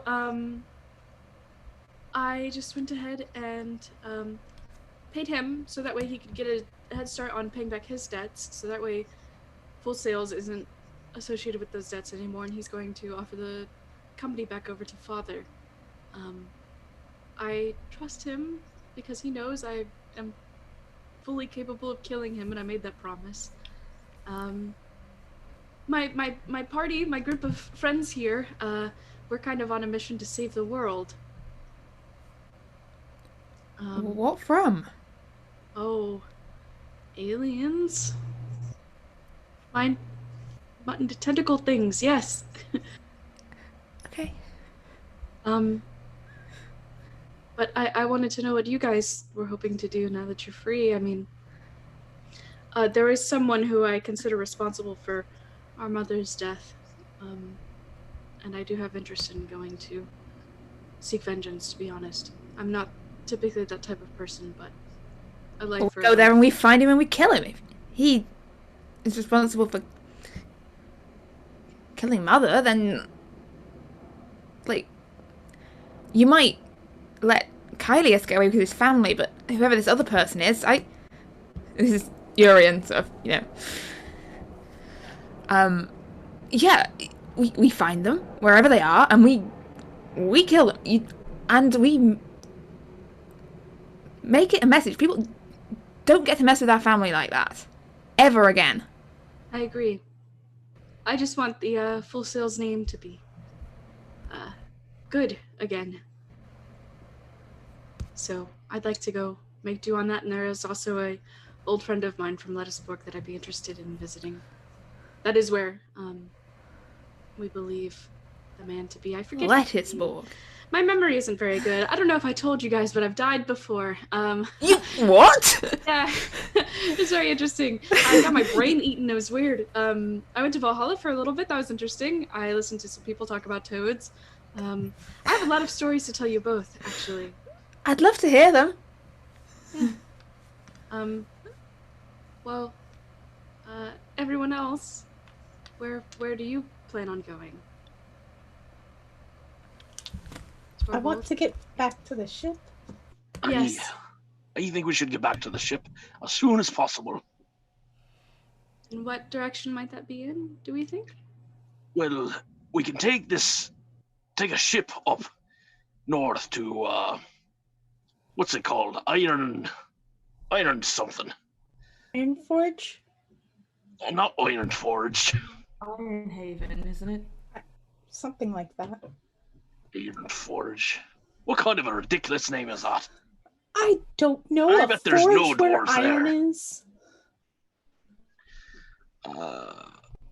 Iron Haven, yeah. I brought the map for you. Iron Haven, that's it. Aye. Thank you, random patron of the inn. We could take a boat up there and then take the path back to where we were. That fine little village.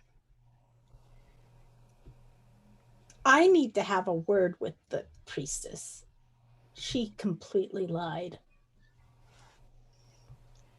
Well, maybe not completely. She over-exaggerated. And then we just bounce around the world from there, huh? Well, I mean, we've Well- got things we need to do. Mm-hmm.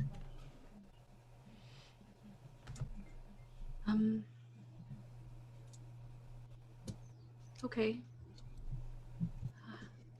Do you think you have time to stop in Lettisborg and spend time with my brothers and I?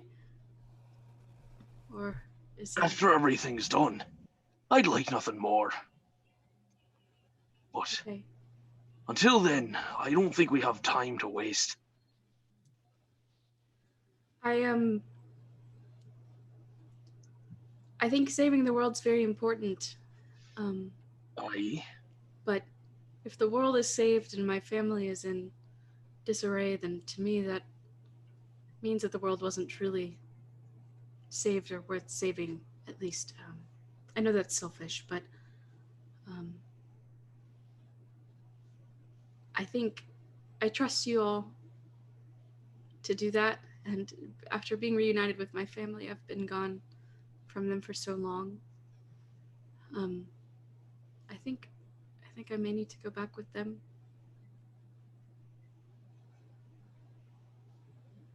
So you're just leaving us then? I think so. Just like that? I don't think she's just leaving us. She's dealing with family matters, which is very important. My mom is dead, and it's because of someone within my family. I just found my brothers and saved them. We have a quest to complete, and I want to make sure that Full Sails is back to what it should be, because in the event that the world is saved, I want them to be saved too. Otherwise, what's the point to me? And I trust you guys to do that. And I've died on this journey, and that's terrifying. So I think maybe this isn't the right quest for me. I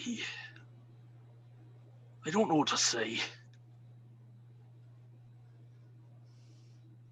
I want you to be happy. I guess that's it. You have a flying boat, or at least you should, hopefully. So, like you said, when everything is done, you can meet me either in Chorus or Lettisborg, and we can have fun from there. But I've always considered myself a protector of those in need, those who are struggling or kind of misfits, like I had found myself to be when I was traveling. And you all don't really need protecting, I don't think. Well, I guess you've made up your mind then. Unless you think you do.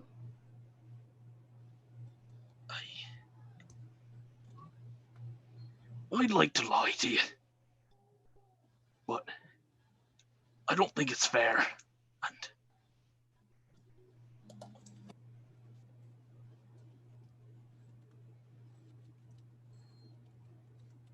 I understand. I started my quest to protect my family and the people I love, and if that's what you need to do, and you think this is the best way to do it, then well, we'll hopefully see you soon when all this is over. I agree.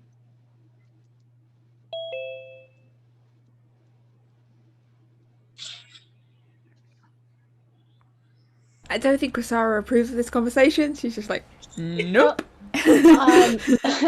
While we have Okay. a split second, I'm going to gesture for Adair and Crisara to step outside with Aldous to give them their private time.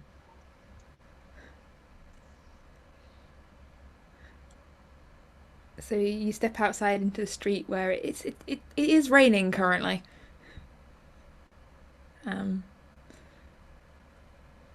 The storm still, although the intense storm out on the bay seems to have stops. It's now just been replaced by a slight rain across the entire city. And you get a strange sort of prickle at the back of your neck. As a feeling that someone's watching you. But meanwhile, back inside the inn.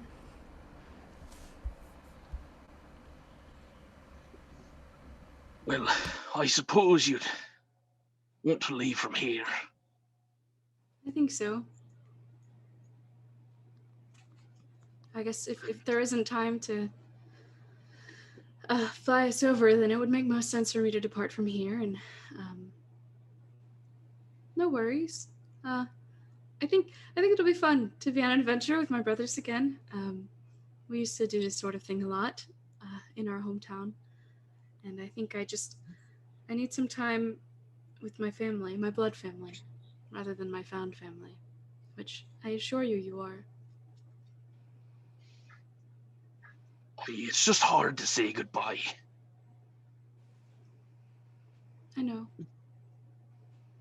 We've been through so much together, and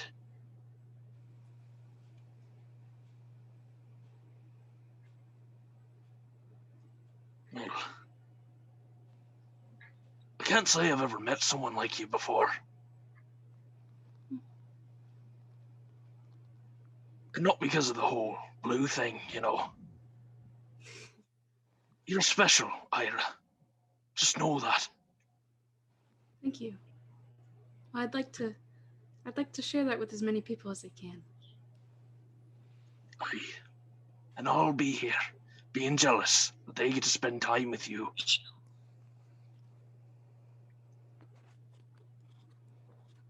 Well, I appreciate you, Torvald, and all our dances that we've shared. Aye. Would you do me a favor and treat me to one last dance? Of course. Torvald will step up and grab her hand and put his hand on her back and just start to dance back and forth. And I'll kind of look over at Edwin. Be like, can you play something? Oh, sorry, I didn't want to interrupt. That seemed very, very private, and I would have gone outside, but it was still raining. Yeah, I'll give you a tune. And he, don't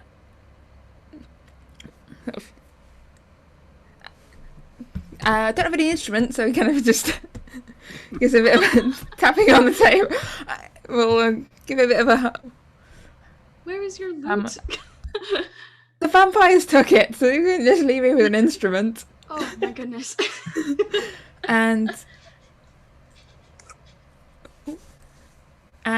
yeah, I'll have a performance check from the dancers there, as I just need to switch headphones, sadly.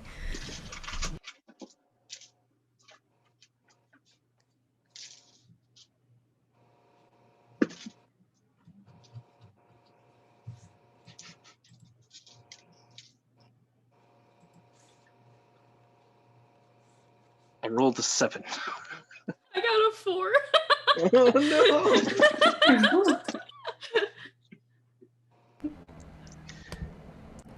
It's hard to dance when you're slipping on the tears. Yeah. Oh yes. Oh, what did you get? I got a 4. I got a 7. Oh, it is heartfelt, but technically unimpressive. We're mostly just kind of standing and hugging, and then we'll occasionally Yeah. step, and then occasionally step.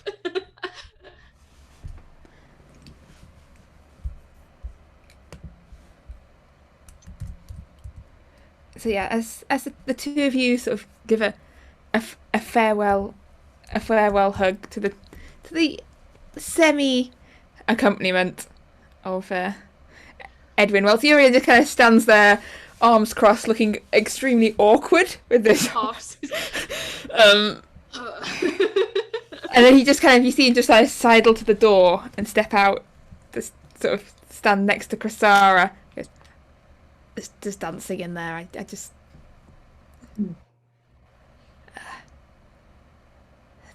thank you for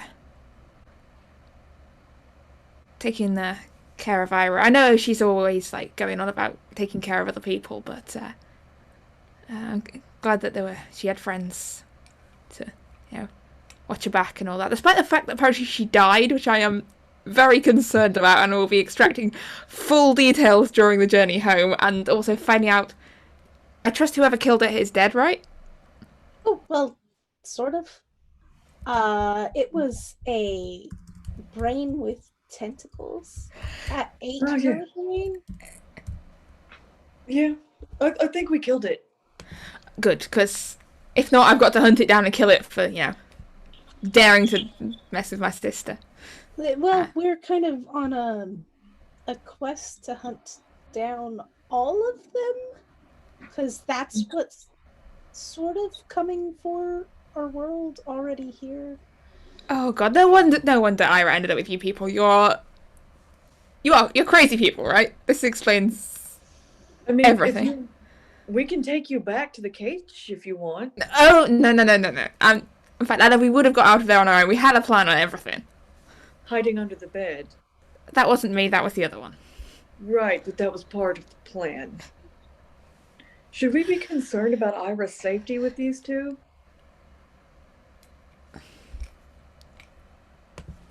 Should we at least take her home so that she's not walking with them? And I'm saying that to whoever's standing next to me, not quietly, even though she's doing the hand thing. Yeah, so Aldous and Adair are out there in the street as well. Okay.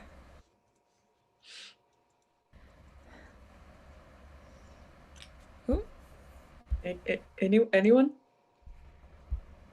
Is Iris safe to walk with these two, or? Hey, I'm right here. And I don't know. I think the other brother probably is smarter. Possibly. I don't know them very well, so. Fuck you.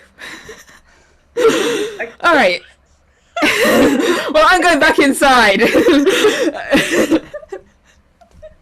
I don't see how she's related to this one. I don't know, but the other one's cute. Yes. This one, not so much. It's awfully... We have this thing down in Denbolo that they're very, very, very ugly creatures. Kind of reminds me of that. I don't know. I love Ira and Torvald dancing to the sound of my friends slandering my siblings. Yeah. So that's why our performance was so bad. They keep turning to listen the to moment, guys. Edwin's like beatboxing and just a mess. The whole thing is a mess. But yes, as the dance sort of comes to its end, it is late at night. I think it's probably coming up to the middle of the night now. I've kind of lost track of the time a little, but what are your plans for the rest of the night? As Ira, your brother, sort of looked to you for like,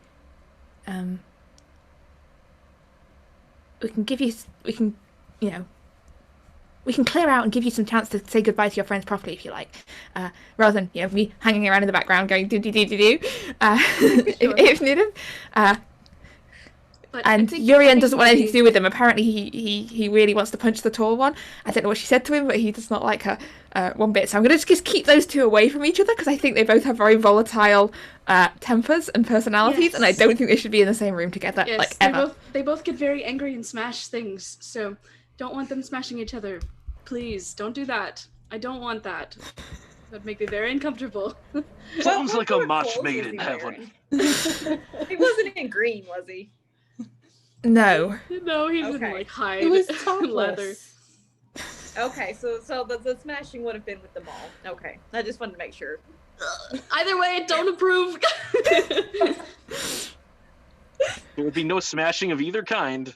This is how Isfjell's going to end up connected. Is everyone's just end up with relationships with people's siblings. We've already got Calder and Amalia and 6 degrees of Grisara.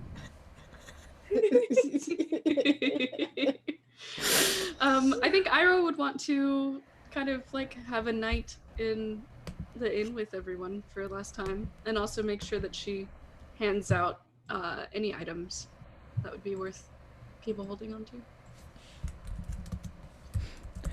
All right, yeah. So you were able to find sort of a more private table, sort of corner of the inn, or up in your slightly cramped room if you want. The question is, you had already rented a 3-person room, I believe. Well, then we'll rent another one. Yeah. Yes. So you're able to find a sort of a private spot and time. But the main question, Ira, is, are you able to distribute items? Will the bag allow you? Let's find out. Hello, Mr. Bag. I actually might be handing you off to someone who you might like more, but in order to make sure that I do that properly, I need to access you first. So could you please open real quick, so I can give a proper goodbye and make sure everyone gets their stuff? And that's a 8. Yes. Okay.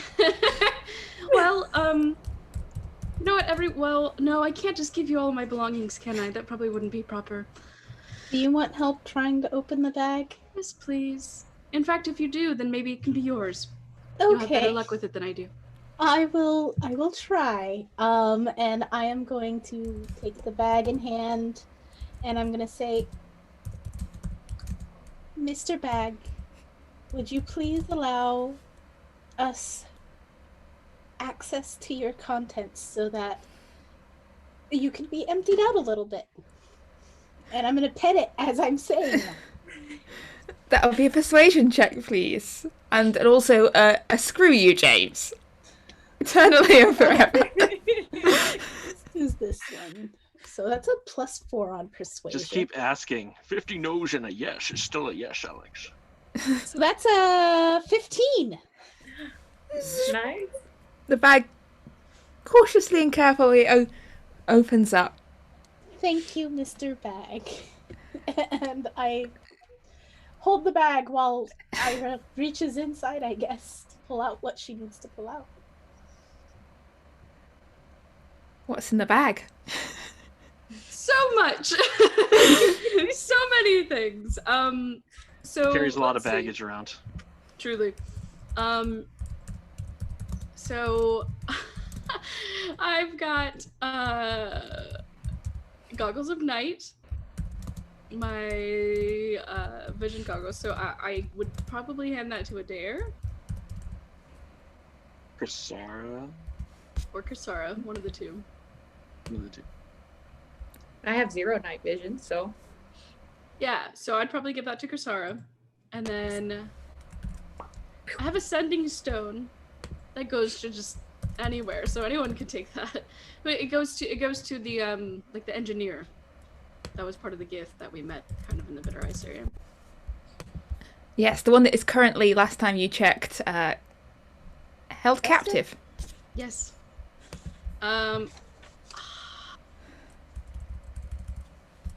I think I'm gonna keep the blade. I would not give it to anyone. I'd been attuned to it, so I think Ira would have this like weird cold heart sensation of like, no, must keep. So no one gets that. Sorry about it. She'll keep her cloak. And then other than that, I think that's most of all the Wonder's kind of interesting items that she has. Other than the bag of holding itself, she'll just transfer everything into her actual bag. And then of course the crystal, the pieces of the wand. All right. So I think I also have a random coin that I acquired at some point that does yes, you something do. interesting. A gold coin. You don't know what it does. I don't know what that does, but I'll give it to Torvald. Why not? Okay. It feels almost warm to the touch. It's just gold coin placed in your hand. You can see on one side it has the image of a woman's face, smiling. And on the other side is a picture of a coin, with a picture of a coin on it. And on and on and on and on. Do I know where she got this? She certainly doesn't. If you don't remember where she got this, you can make me an intelligence check to see if I will tell you. You don't remember. Your character doesn't remember. Yeah, I might give you a hint. 17. 17.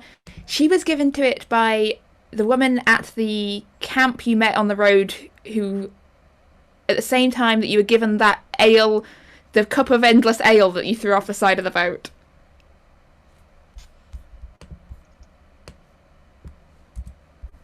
Right. So yeah, it came from those people.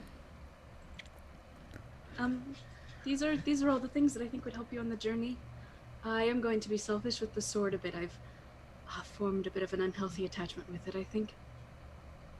So I'll be hanging on to that, but everything else is yours. And I think that's Who's all. going to hold the crystal? I think it's best kept in the bag of withholding, and I think the bag of withholding belongs to you, Aldous. Oh, okay. Yeah. So even just looking at it, the moment the wand, you feel the hum of the air around it. And Aldous, you are, I think, technically attuned to that wand. Am I? Not Aldous, Ira. Ira, yeah. Ira was attuned to it, so you can choose Correct. not. So it's you can almost feel a wrench as you're handing it away. The power within it that was sort of flowing into you, dissipating. You're attuned to that. Be careful. You'll get visions, but it's also already a powerful tool. Yeah. So Aldous, do you take it? Yes, I do. Alright. So as your hand touches the wand, the room and the inn disappears from around you, and visions flicker before your eyes. And you see this castle built up on a headland of this rocky headland with the sea crashing against the base. And you see this enormous castle,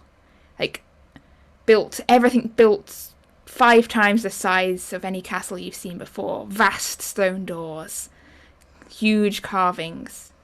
And you catch a glimpse of enormous halls inside, and giant figures moving within, and just this glint, this sparkle of crystal. And you can feel the pull, the call coming to you from the west, and it is near. You can tell that it's, compared to the distance you've travelled so far, this next fragment lies within your reach. And the wand sort of itches and aches to be reunited with its other parts. And then you're back in the inn and back in the room. All sorts of feelings flash across her face when that happens. Are you all right, Aldous? I think I understand what Ira was feeling before. I am going to tuck the what we have of the crystal wand back into the bag of withholding. Safe and away and out of sight. Right.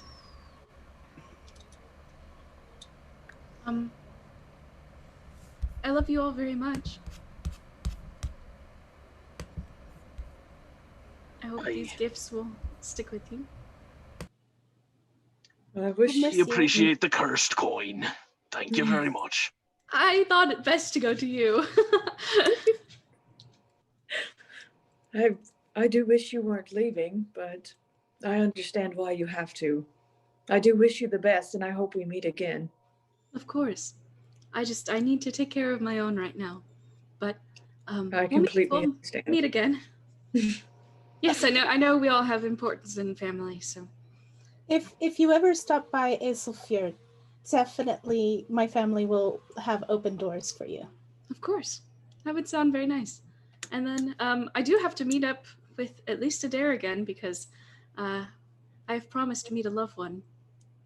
I'd like to get to know her. You'll have to come back to Trellborough. At least a visit. Will do. Well, let's get some rest, and then I'll head out in the morning.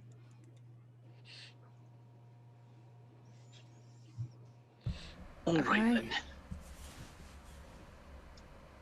How much was it for the room? It was a gold each. 1 gold each. Okay, I'll pay for both rooms. You already paid for one room. Fine, I'll Yeah. pay for the extra room. One was paid for. And unless anyone turns invisible, it's just one.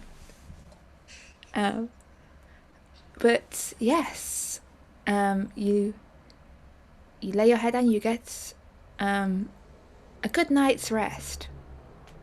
Well, as good a night's rest as you can get, knowing a goodbye as we said in the morning, and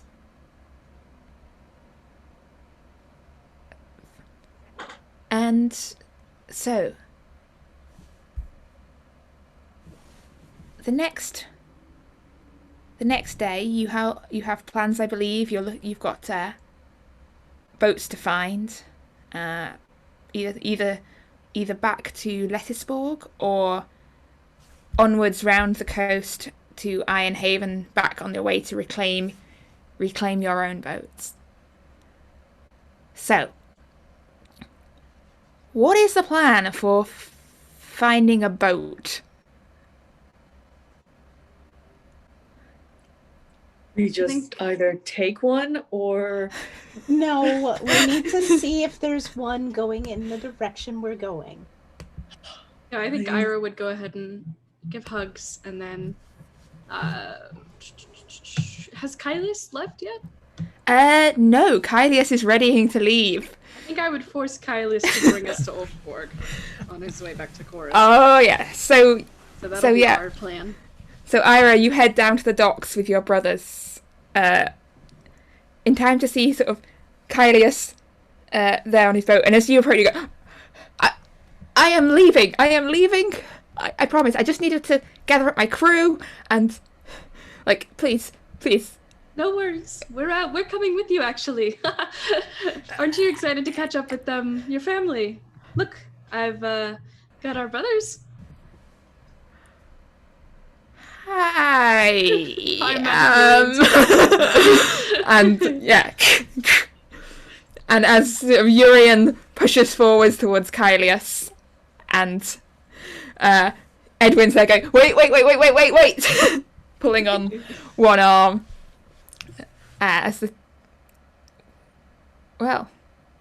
We'll zoom out and back over to what the others are doing as Ira prepares to set off on voyage with family.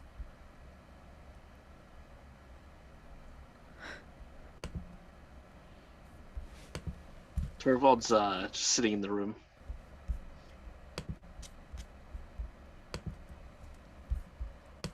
He wouldn't have gotten up or left. If anyone went to go eat breakfast, he'd still be sitting there.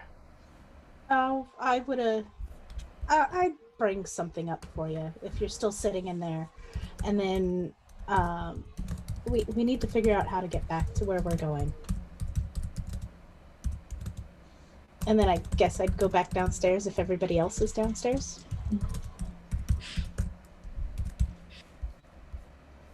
Well, I suppose the best thing we can do for the love-struck puppy is to give him some time alone. Yeah, well, I mean, the other option is to send him with her. I hope that he wouldn't leave us.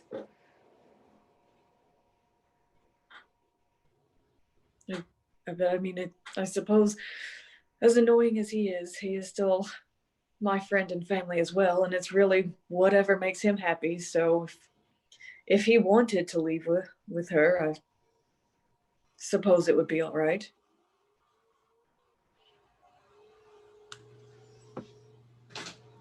Well, Though I'd probably have to rip out some beard hairs to remember him by. Do I hear any of this? we're downstairs. Do I hear any of this? You said you stayed upstairs in the room, so Yes, I do. no, they're talking about you behind your back. I am very perceptive though, so I don't know if I could just. You can. All right, make me a the walls are. Make me a perception check, but you're not quite a dare perceptive, I don't think. Well, I didn't keep my voice down. Pretty damn close. I think you're like a 17 or 18, aren't you? You are close. Oh, My okay. passive perception is 18. 18, yeah. In which case, I rolled a 16. Chrysara, are you being quiet? No. You can hear them talking shit about you. Kind of shakes his head, and just bows his head. He's got, if you look closely, he's got a ring in his hand, and he's just kind of like looking at it with his head kind of bowed a little bit.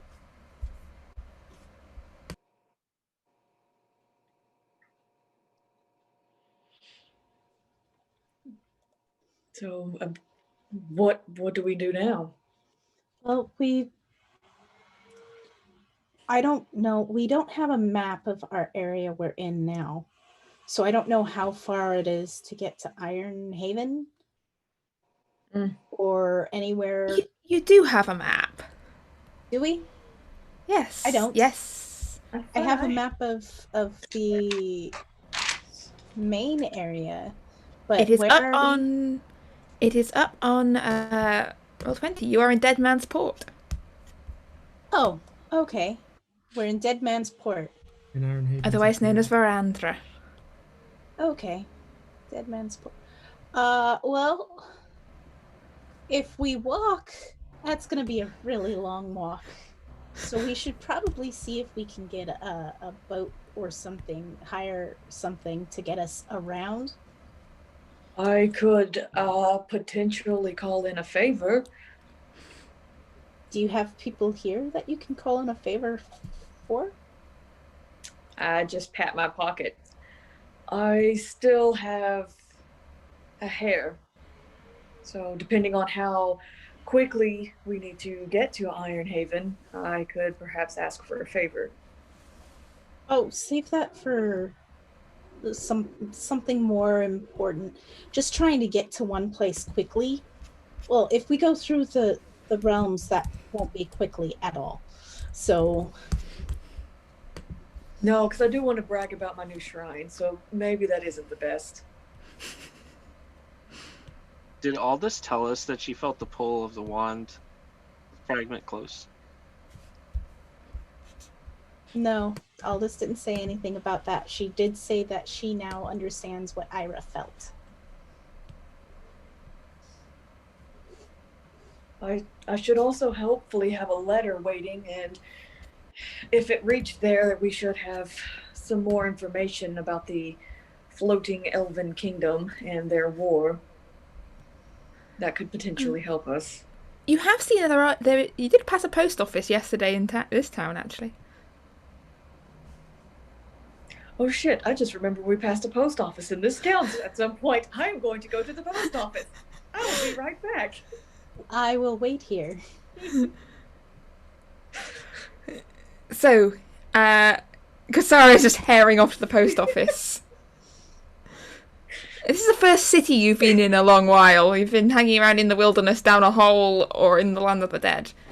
So you can see there is an office with a sign outside saying, "Letters delivered anywhere. No obstacle too great." Interesting. I come bursting through that door. Are there any letters in here for me? Who are you? My name is Chrysara. Okay, is that with a C or with a K? Obviously with a K.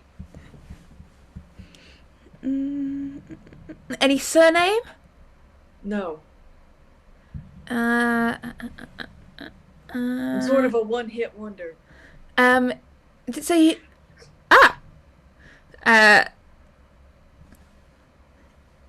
we have... He sort of looks you up and down and goes, "We have one letter sent in duplicate here. It's a copy... It was sent to several postal stations in case you turned up here. It's addressed to Chrysara, the tall blonde lady carrying a large weapon." Yeah, that's a very accurate description. and he hands over this parchment envelope stamped with a wax seal with a dragon on it. Looks very official. She gets a little giddy and just snatches the letter. Anything else? For a Chrysara? No, that's all there is for a Chrysara. Is there anything for... Did anyone else send anything? I wonder. What about Adair? Or Ira? Or Torvald? Or Aldous? I've got any surnames, any indications for any of these people? Like, I don't think you understand how the post works. Like, you know. Are you An saying Ira? I'm simple-minded? No. But I do have. Wait. Does the Eira have a surname? She does. Stratus. Stratus? I have Stratus? Yeah. 136 letters for her. God! I'll be taking all... Sorry. I can only hand them over to Eira herself. She's in our party. And she's getting ready to leave. I don't care if you're having a party. I can't hand over any letters to anyone but the person itself. It's basic security letters. Miss Stratus will have to come and get her own post. What if I give you a gold? Make Or it 2. 5. All right. And I'll hand over 5 gold to take over. And he hands you over a stack of various letters. Some of them look quite thick and official. Some of them are scribbled notes. One of them says "Final Notice" on the front. Okay. So that's it? Nothing for any of the other people that I mentioned? Adair, Treeborn, Aldous. What is her last name? Because the player has actually forgotten Aldous' last name, so if anybody wants to just like... She's the only person with her last name on the Zoom call! Oh, I'm on the phone! Hazel. Yeah, that last name. Yeah. There's a couple. There's one here for the Aldous Azulf. 1 gold and it can be yours. Fine, and I'll hand a gold over. And just sort of snatch them. And one for Mr. Treeborn. He says, holding up, like between 2 fingers, this rather moulded-looking letter. It's been here a while. Clearly. How about just a silver for that one? Yeah, no, you can have that one for free. I don't want to. I'll take it too. So, nothing for Torvald? No. All right. Well, Thanks, and I'll turn and leave. And the first place I'm going to go is wherever Ira went, because I know she wanted to leave quickly. Alright, so as you head down to the docks, you can see the full sails ship. Just, sails being... what's the word?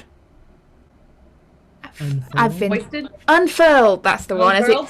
As a ship is getting underway. You can see anchor being raised. You hear, wait! all hands! Wait! All of these for Ira! Wait! I was like yelling at the top of my lungs as loud as possible. She has stuff! And Return to sender. and yeah, No, I paid $5. Ira, from your position in the ship, you can just see Chrysara holding this large stack of letters. One blows away in the wind. Oh snap! Sorry. I have no concern for post. I'm on my way. Some of these seem important. Read them then. And okay, so It's getting more and more muffled. Yeah. She gave me permission to read that. All of the gods heard that, and my nosy self will turn and just leave. So yes, Chrysara, mark down assorted bills and post. How many did you say I had exactly? 133 now. Okay, I'm gonna need lists of Lists. what's Lists. in these letters from the DM. Okay. 33 lists. Thank you. I will. Okay. Yes. Says, how much will you give me to burn the letters? Whatever you want. What's it worth to you? No. What kind of a magical item? I accept this challenge. We'll pull a Vernon Dursley and use them as kindling for fire. Yes. Wait, no, I gotta read them first. But yes, as the full sail ship is setting off into the morning, sort of a strong wind behind as it heads off away from the coast of Orandra. There is a woman on the dock making quite a commotion with a stack of letters, waving them round, back and forth. And not too far away along the docks, another woman stands. And from her position sort of up under the eaves of one of the nearby buildings, she can see this commotion as this boat sails away. Now she's had a long night. It's been a day, and very recently said farewell to a close family member, and his letter still sealed in her hand. And as you see this commotion caused by this familiar face, Uno,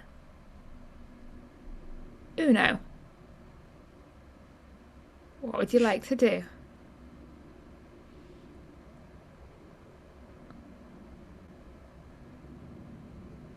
Are you okay? I'll look around for where the voice came from.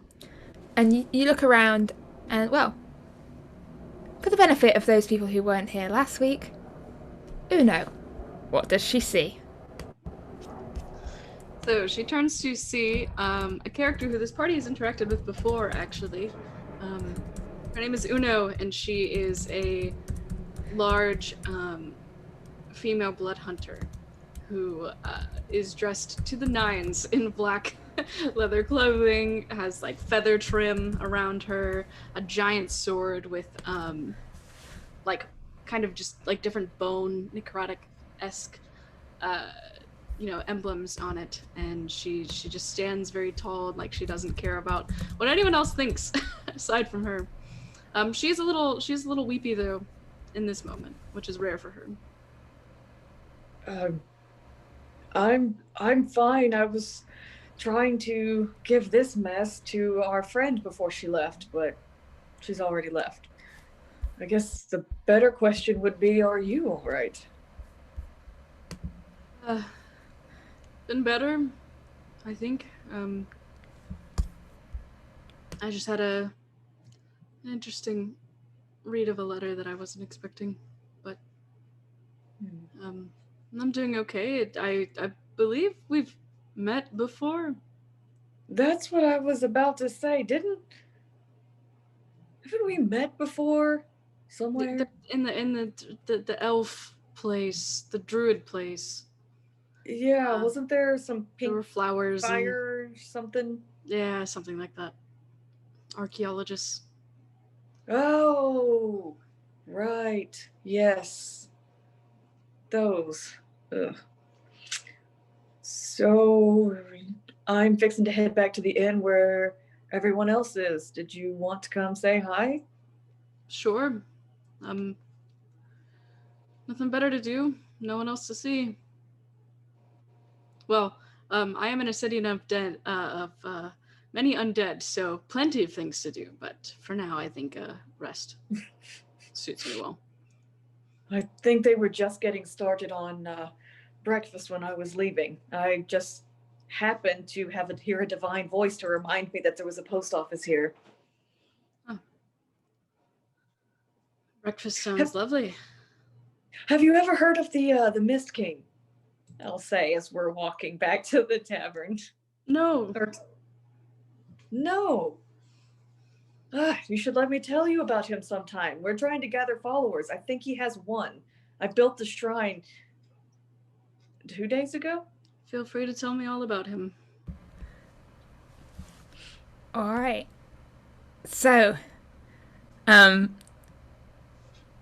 as Uno and Crisara head back to the Harborside Inn, as Aldous and Adair, I believe, were having breakfast, and as Torvald, I believe, was moping. Torvald would have probably made his way towards breakfast by now. Well, yeah. So Torvald, you come down for breakfast. Just as the door of the inn opens to reveal Crisara and Uno. And the large stack of letters. Haven't we seen you before? Yeah. How are you folks doing? Why is it you always show up when Eira leaves? What do you mean? Well, every time our friend's not with us, you seem to show up. Well, Pretty convenient, don't you think? you folks You are have in seen the both city of them in the undead. same place at the same time once. True. She was with us when we were bringing Ira to the druids. I think Torvald's just a little grumpy. We should probably continue giving him space. A lot of space. You know, I heard you earlier, right? I'm not deaf. Well, that's a good thing since we're having a conversation, and clearly if you were deaf, you wouldn't be able to continue it. But we didn't say anything. Try to be clever. It doesn't Oh. become you. I just remembered how much Nothing- baggage you people have. Nothing becomes Oh no, we'll you, sit down. you ugly little trout. I was going to let you go with your love thing if that made you happy. Quit being grumpy. Drink some ale. It's 5 o'clock somewhere. Always is. Get some ale in you, and then maybe you'll quit being so grumpy. God, not in the mood for this. It all sounds Bye. great. Who's paying? He is. Excellent. By the way, Adair, this moldy sock thing is yours, and I'll toss the letter to him. I hope that's not my monthly all bacon this- subscription.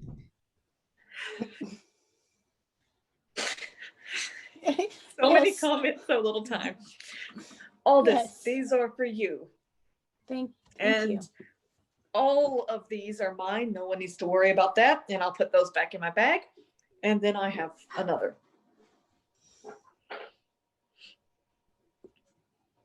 Oh no, I don't have anything for you, sorry.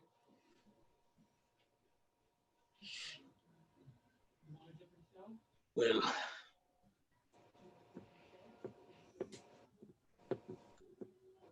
what brings you here, Uno? I don't know if you remember, but kind of my whole thing is undead people, and this is kind of a city of that. So I was actually on a specific mission earlier yesterday. Went ahead and got rid of a necromancer on an island out there, and got word that my brother may be dying a second time. So I'm not doing much right now, but I was just hoping to kill some things. There's a bit too Well, much to kill here. You just missed a vampire. We killed that one. Ah, Maybe. good job. Actually, you might know this. It turned into mist, and then we attacked the mist, and it burned up. Do you think it's dead? Do I think it's dead, DM? Based on your experience, knowledge of the undead, yes, you reckon that sounds like it is done for. Yeah, sounds about right. I mean, if the mist had escaped, yes, but if the mist had vaporized, no, it's pretty much gone. Congrats. It's a good feat. Vorskill, was it? Aye, foreskin. It was foreskin for sure. Excellent. I'm gonna pretend I let's just assume we're saying the same word. Great. That's about as much as we can do in this city for now. I assume this will be kind of a vacation spot for me. A vacation Here. spot? Yeah, well, if I ever need to come back to somewhere, that's my speed. I'll just head back to this town. But for now, I don't know. Don't really have a destination in mind. I've been traveling Well, pretty far on foot. We're looking to go towards Ironhaven. Do you want to go or not? In my experience, there can be undead anywhere, so... Well, we will be passing through a place called the Forest of Bones, so you might have luck there. That sounds cool. All right, I'm down. Do I need to do it? Do y'all have like a initiation process or something? Are you expecting me to be here full time or? Yeah, you need to fill out the application, and there'll be 3 interviews. The first one's with me, the second one's with Chrysora. That one's combat, and the third one, well, we'll tell you if you get there. All right, deal. And the initiation is you have to accept the Mist King. You still haven't told me about him yet. Don't listen to her. Shut up, Torvald. Just give me one thing, Torvald. Just one thing. You won't give me We my gave daughter. you lots of things. You won't give me my sister. Just give me the one thing. Well, you can have your sister. I don't mind her. She's welcome anytime. So you guys are supposed to be saving the world, right? Yes, we are. All right. Yeah, it sounds about right. All right, I'm in. All right. Well, now we need to finish our breakfast and then go find a boat to take us to Ironhaven. I've got a rowboat. Not it on the oars. Oh, it's such a downgrade. I know it is. Seems like a shame. I don't think a rowboat can fit all of us though. But it is something I have that I suppose we could trade in towards something else. Well, you Don't could probably... you have platinum? Sorry? Doesn't Torvald have platinum that he could, help us buy a boat with? We already have a boat. We don't need to buy you one. No, we just need to buy passage. Oh, we should have asked Eira to help us book passage. Because I've not done it before. It's not that hard here, to be honest. There's a lot of people. Person I got a rowboat from, he lost a hand, and so he didn't really need a rowboat anymore because he could only row on one side. I don't know if you've ever tried rowboating before. That's circles. That's what that translates to. So. Was he just stuck going in circles? Yeah. So I got that boat off of him. I don't know. I suppose some ship may be interested in having a rowboat as like I don't know, like a security measure, like a safety boat or whatever the hell those are called. What are those called? Safe boats? Lifeboats? Lifeboats. I forgot. I did like you. Thanks. I'm still forming opinions. Fair enough. Fair Please statement. don't kill us in our sleep. At least let us be awake for that. No. Don't worry about it. Checked, no. Torvald smells like he's dead, but he's not. He's a good person. As long as you aren't dead or conspiring with them, I don't really have a problem with you. You said you killed a vampire, so your opinion is leaning towards good right now. Well, do we know if there's any more fragments around here? No, not around here, but we're closer to one than we were. Well, that's nice and vague. Care to elaborate? A big castle with giant people walking around. All right, well, let me take a look at the map. Well, there's a cloud giant fortress out to the west. Oh, we could probably stop there first. And if that doesn't work, we can go, and I'm going to lean over the table looking at the map and point near Ironhaven. There's the frost giant territory up there. There's a map up there. There's got to be a castle or something up there. Well, but do we want to stop at the cloud giants first, or do we want to go get our boat? Boat. Does it say "here be wands" on the map, or is that something you put there? You had previously established that that was where the next fragment of the wand was. Oh, okay, got you. I can't remember exactly how you did it, but We figured it out.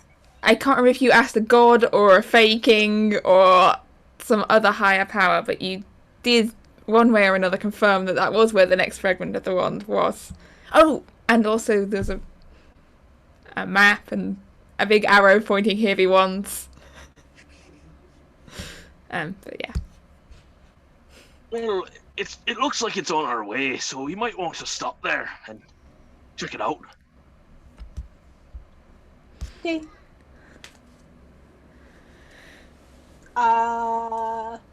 Alright. I'm gonna finish eating and then get up and Yeah. So you finish up with breakfast, and then your plan is to head down and find passage on a ship. So the docks are pretty busy here. There's a fair few ships of all sorts of sizes and styles drawn up at the docks, and some at anchor further out in the bay. And you can see there's a few people around loading cargo, sort of doing whatever it is that people do on ships when they're not sailing. I don't know, swabbing the decks. I don't play in the pirate game. I defer to the experts here. But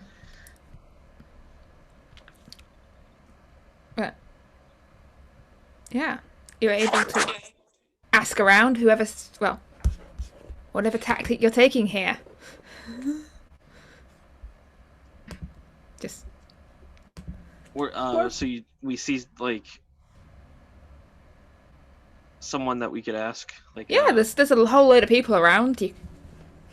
Some like official clerk. There's no official clerk. This place doesn't seem to have an official anything really. But there is no harbour master's office that you can see. This place is just dead, man. Yeah, there's a bunch of skeletons, loading chests onto a boat. And I assume Uno would have managed to get the rowboat over to this area as well. yes, and also drawn up is a little, slightly dinted, battered looking, probably actually technically like a 2-person rowboat. Yeah. It was a bit cramped with all of you in. You fit 4. You can fit 4 at a push, but comfortably 2-person rowboat. Wait, it can fit 4? That was more 3.5. Yes. Or They can fit 4 and 4. That was more 3.5 or 3.25. Yeah. I don't know if that would True. count as 4. Well, let's start asking around see if we can find passage, if anyone's willing to stop at the fortress there. I'll go this way and I'll ask people that way. And I'll go the other way. People that way. So you go that way and you go this way, or you go that way and you go that way. It's neither here nor there. But yeah, are you looking for any kind of person in particular? Are you looking for more reputable looking people? Are you looking for Someone that's not undead, preferably. Yeah, not the skeleton people, because they probably can't talk. If there's a dwarf, A+. That's racist and libist. That's what I'm hearing here. So yeah, Torvald, you're able to spot. There is a dwarven woman. Is he sort of directing people onto a moderate-sized brig? Sloop. Let's say a sloop. It's a sloop. Loop. Okay. It's a sloop. So in Dwarven, I'm gonna say, "Greetings, friend." Greetings. I'm not your friend though. Well, not yet. I'm looking to book passage, and I was wondering if you could help me, or if you know someone that might be able to. Might be able to, might not. Where you want to go? We're planning on ending up in Ironhaven, but we'd like to make a stop at this giant fortress on the way.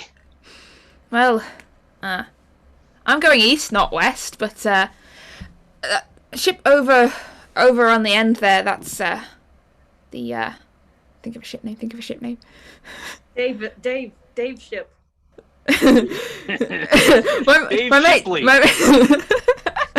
my mate Dave, who's got a ship down there. It's Dolphins coming. Dolphins going. Something like that. Definitely not dolphins coming. Please. I am not calling a ship that. Sorry.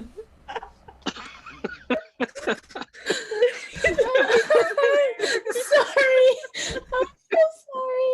I wasn't thinking that. They called him Flopper. Flopper. No. It's no. No one you see is as floppy as he. Someone just mute him. Someone just. I apologize on behalf of my players. They are terrible. You're the one that started this by naming your vampire Foreskin. Foreskill. My mate Dave on the Flying Carician. Well, wait, does he have a flying boat? No, it's just the name of the boat. Ah, unfortunate. On account of how fast it goes, but he's heading west. He trades with giants and then around up to the people in Cold Harbor and Ironhaven. And any tips on getting a good price? Whatever you do, don't say anything about his nose. All right, You've got a I'll try boat. my best. All right. So Aldous, did you say you were asking around as well, or are you just? Yes, I was. I'm asking. It looks like a couple of people are loading a boat up with crates. I'll ask one of them as they finish loading that one and head back to go grab another. And you see, a man dressed in rough sea-salted clothes, looks like, as people on this harbour go, fairly smartly dressed, but that's a low bar. Looks like he works. Yes. Can I do for you, miss? Well, a few friends of mine and I are looking to book passage up to Ironhaven, but we need to make a stop before we get there.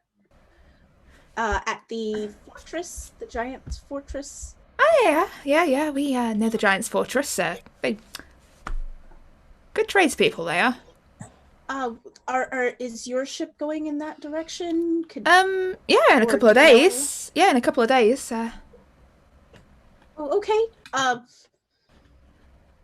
Do you know who I can talk to? You can come talk to the captain there. He'll be happy to have a chat with you. This is the Harpy, by the way. The ship, that is, not the captain. No real harpies involved, apart from the figurehead, and she doesn't bite. Okay. Yes. Let me go grab one of my friends so that we can. Oh yeah. Well, we're here for a couple of days yet, but All right. I think we've still got room for passengers. Although, if any of you know how to handle a ship, we always welcome extra hands on deck. We have at least one person. So I'll be back. I'm gonna go talk to them and see when they want to leave or if they've found one that's leaving sooner or not. We'll be back though. Thank you. All right. So, group up again on the docks. And I'm gonna go see Dave. all right, down at the end of the dock, you can see there is a ship, sort of, quite a, impressive-looking ship. Looks like it would go fairly fast. Sort of its hull stained this dark shade, and painted on the side is the Flying Carisian.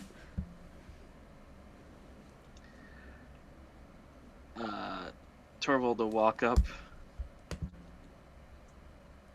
Aye, greetings. Greetings, says another man. Looks to be a Goliath, sort of looming above you. I'm looking for Dave. That's what they call me. Yeah, I think it's on account that they can't pronounce my name. But Well, I was talking to this dwarven fella, and he said that he knows you. and you look up and you can see that his nose is missing. That's just like been sliced clean off, and there's just like a stub of a missing nose underneath an eye patch. I mean that he's your friend, and, well, you see, we're looking to go over to the Frost Giants' fortress, and then up to, Ironhaven. Oh, and,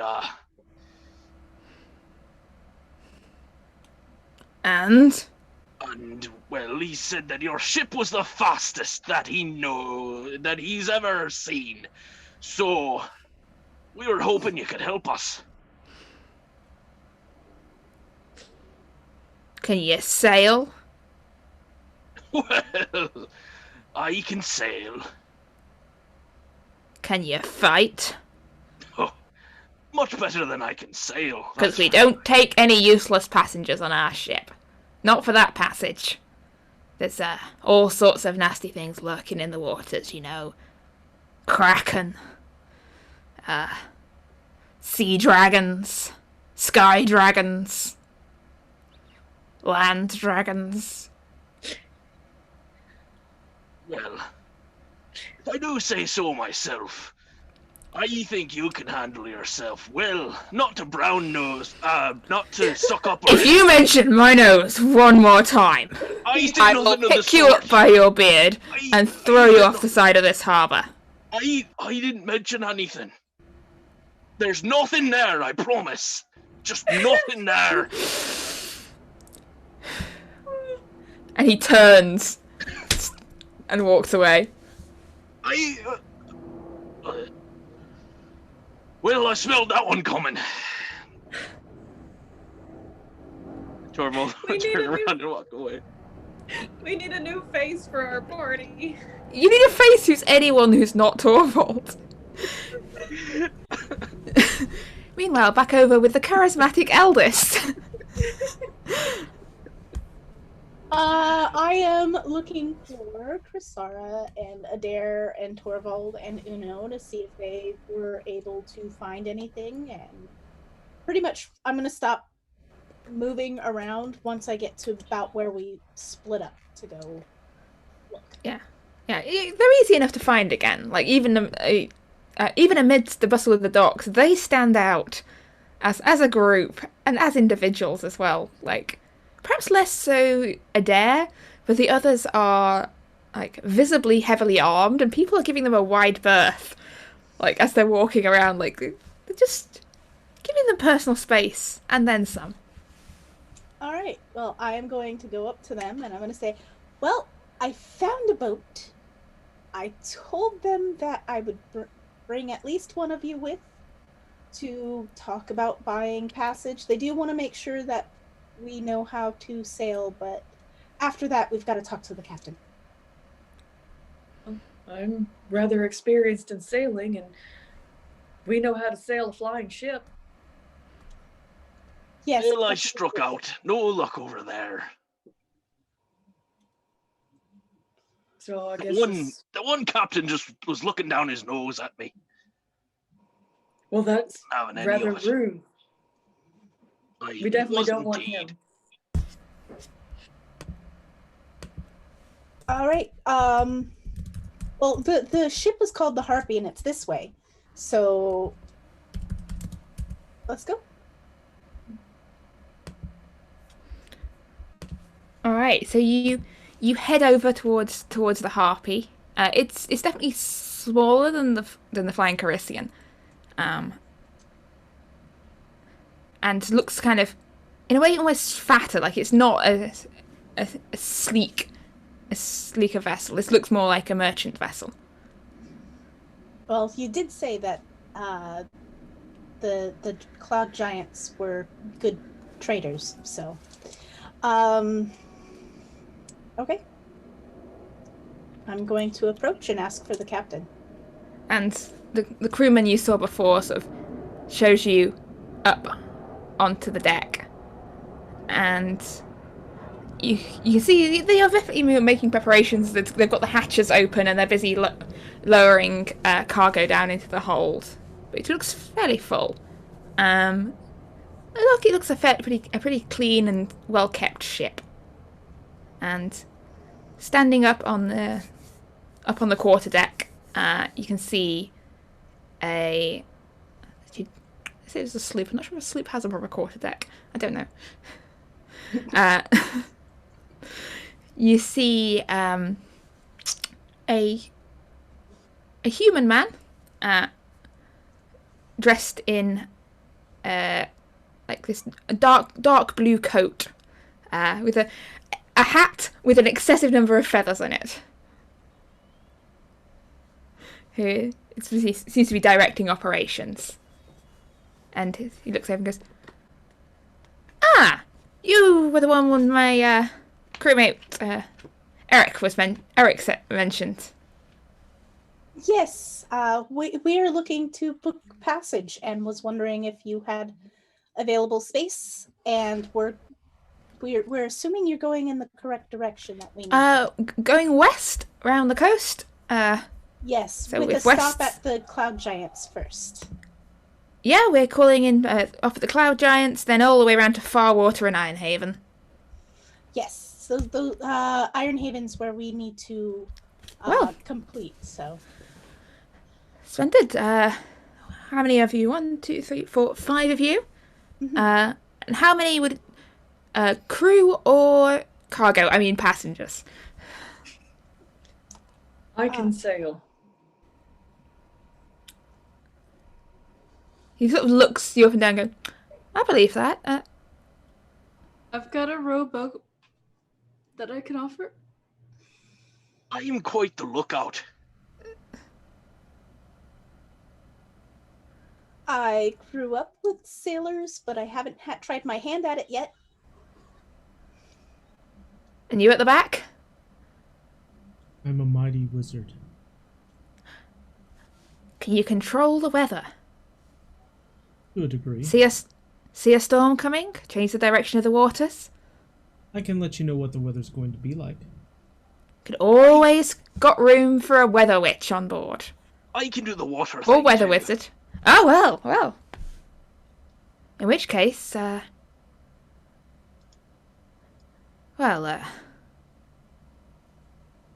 until I know your worth, give me 5 gold each, but there might be recompense if you prove your worth on the way. And Right. Well, what if we can fight? Well, as I said, 5 gold each. It's not that steep a price. That's better than you'll get off any proper passenger vessel. Not that anyone proper passenger vessel is going to be sailing the coast of the Western Wastes in the middle of winter. Aye, that's fine. There's not many brave enough to make that trip, with pirates and monsters all abounding. But I gotta say, you've got the look of Isfjell folks about you. You know all about piracy and raiding and the dangers of the sea, wouldn't you? Maybe I've just done a that little once or bit. twice. Adair will just walk past and put coins in his hand to pay it and say, "Fine, we're on board. Let's just go." Yeah, I'll toss my 5 and I'll. I've Rowboat got is it. I yours if paid you want for to hitch it to the I side. paid for everybody. Yeah, Ooh, we're covered. And we could bring your boat along as well. great. It might be useful, you know, if we shipwreck. Exactly. Those are my thoughts. I'd rather not swim. You don't want to be swimming out in these waters. The monsters will drag you down to the depths. It's... Oh, Oh, When are we but starting? day after tomorrow. Luck willing. Okay. We should probably get our gear and anything extra we need. Yes, well, gather what you need. Meet us down here, and I'll get some hammocks slung for you. It's not going to be comfortable. It's not going to be luxury, but it'll get you where you need to go. perfect. And if we do meet any bloodthirsty raiders on the way, you can have a nice chat with them and tell them, I know, friend to friend, please, this time, leave us alone. I will kill him for you. Either Good. way. Good. Because, you know, as a rule, I don't like to hold grudges against entire nations of people, but, Isfjellians are not high in my, rankings. Well, they're not mine either, honestly. I'll just give Torvald a look. Really? Alright, It's because well, of the beard thing. welcome aboard. And as you go to make your preparations and to set sail and leave, for now at least, the delightful city of Varandra, Dead Man's Port, I think that is where we will close tonight's session. And as off across the waters, Eira and her family, willing and unwilling, set sail for Chorus. Hopefully to be seen again one day. Yeah. We welcome Uno back. And for those of you who have not met her before, Uno's great. She's a bitch. That's all you need to know. Fun. She's a bitch, and if you don't like skeletons, she's your friend. So you best not be doing any necromancy. Yeah, so there you go. That's all it is.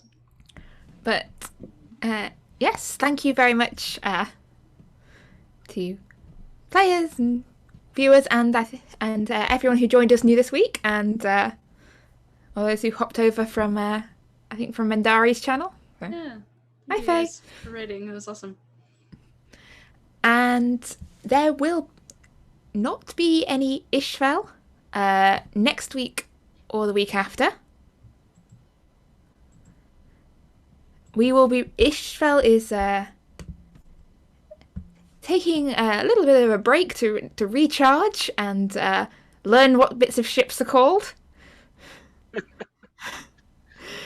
And Just call him Dave. Dave. Everything So- is Dave. so Dave walks across the grave and up to the Dave rail, holding on the Dave, and says, In the day. "Oh, yeah! Dave off the larboard bow!" It sounds like this is a spoof on Smurfs. But yes, Isfjell will be returning on the 7th of November, Jeez. and we will keep you posted. There might be a slight change in timings. We're just working a few little things out.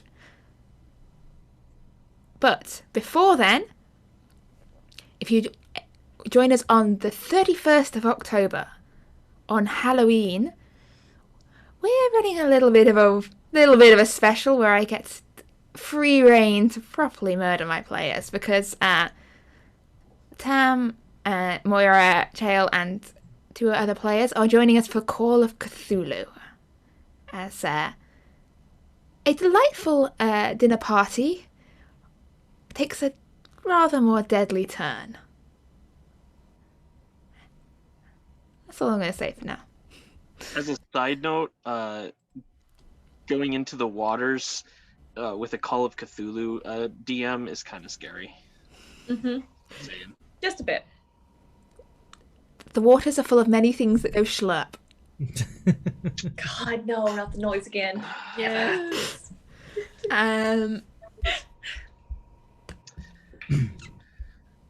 But yeah, so I hope I have a lot of fun running Call of Cthulhu, so I hope you will come along and join us for that. Definitely join us on Discord as well. Yep. Yes, and I had a list of things to say, and I've lost the list. On Tuesday night, we get to find out what the Haunted Chronicles crew has gotten themselves into since they've managed to get themselves cornered in the basement, in the vault of a bank, with 7 creatures that apparently can suck the blood right out of your heart, which is great. They do that through a very long, prehensile mouth.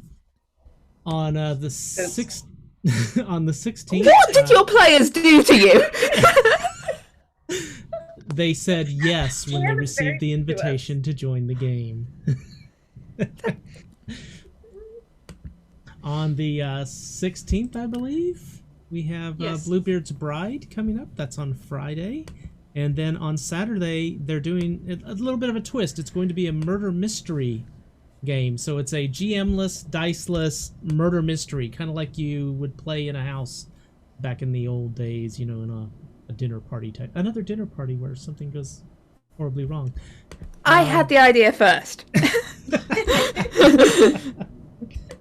Oh, and just so everyone knows, that stream on Friday for Bluebeards is going to be a charity stream for breast cancer. So if you could at least stop by for a little bit and hand off donations, as we'll all be going.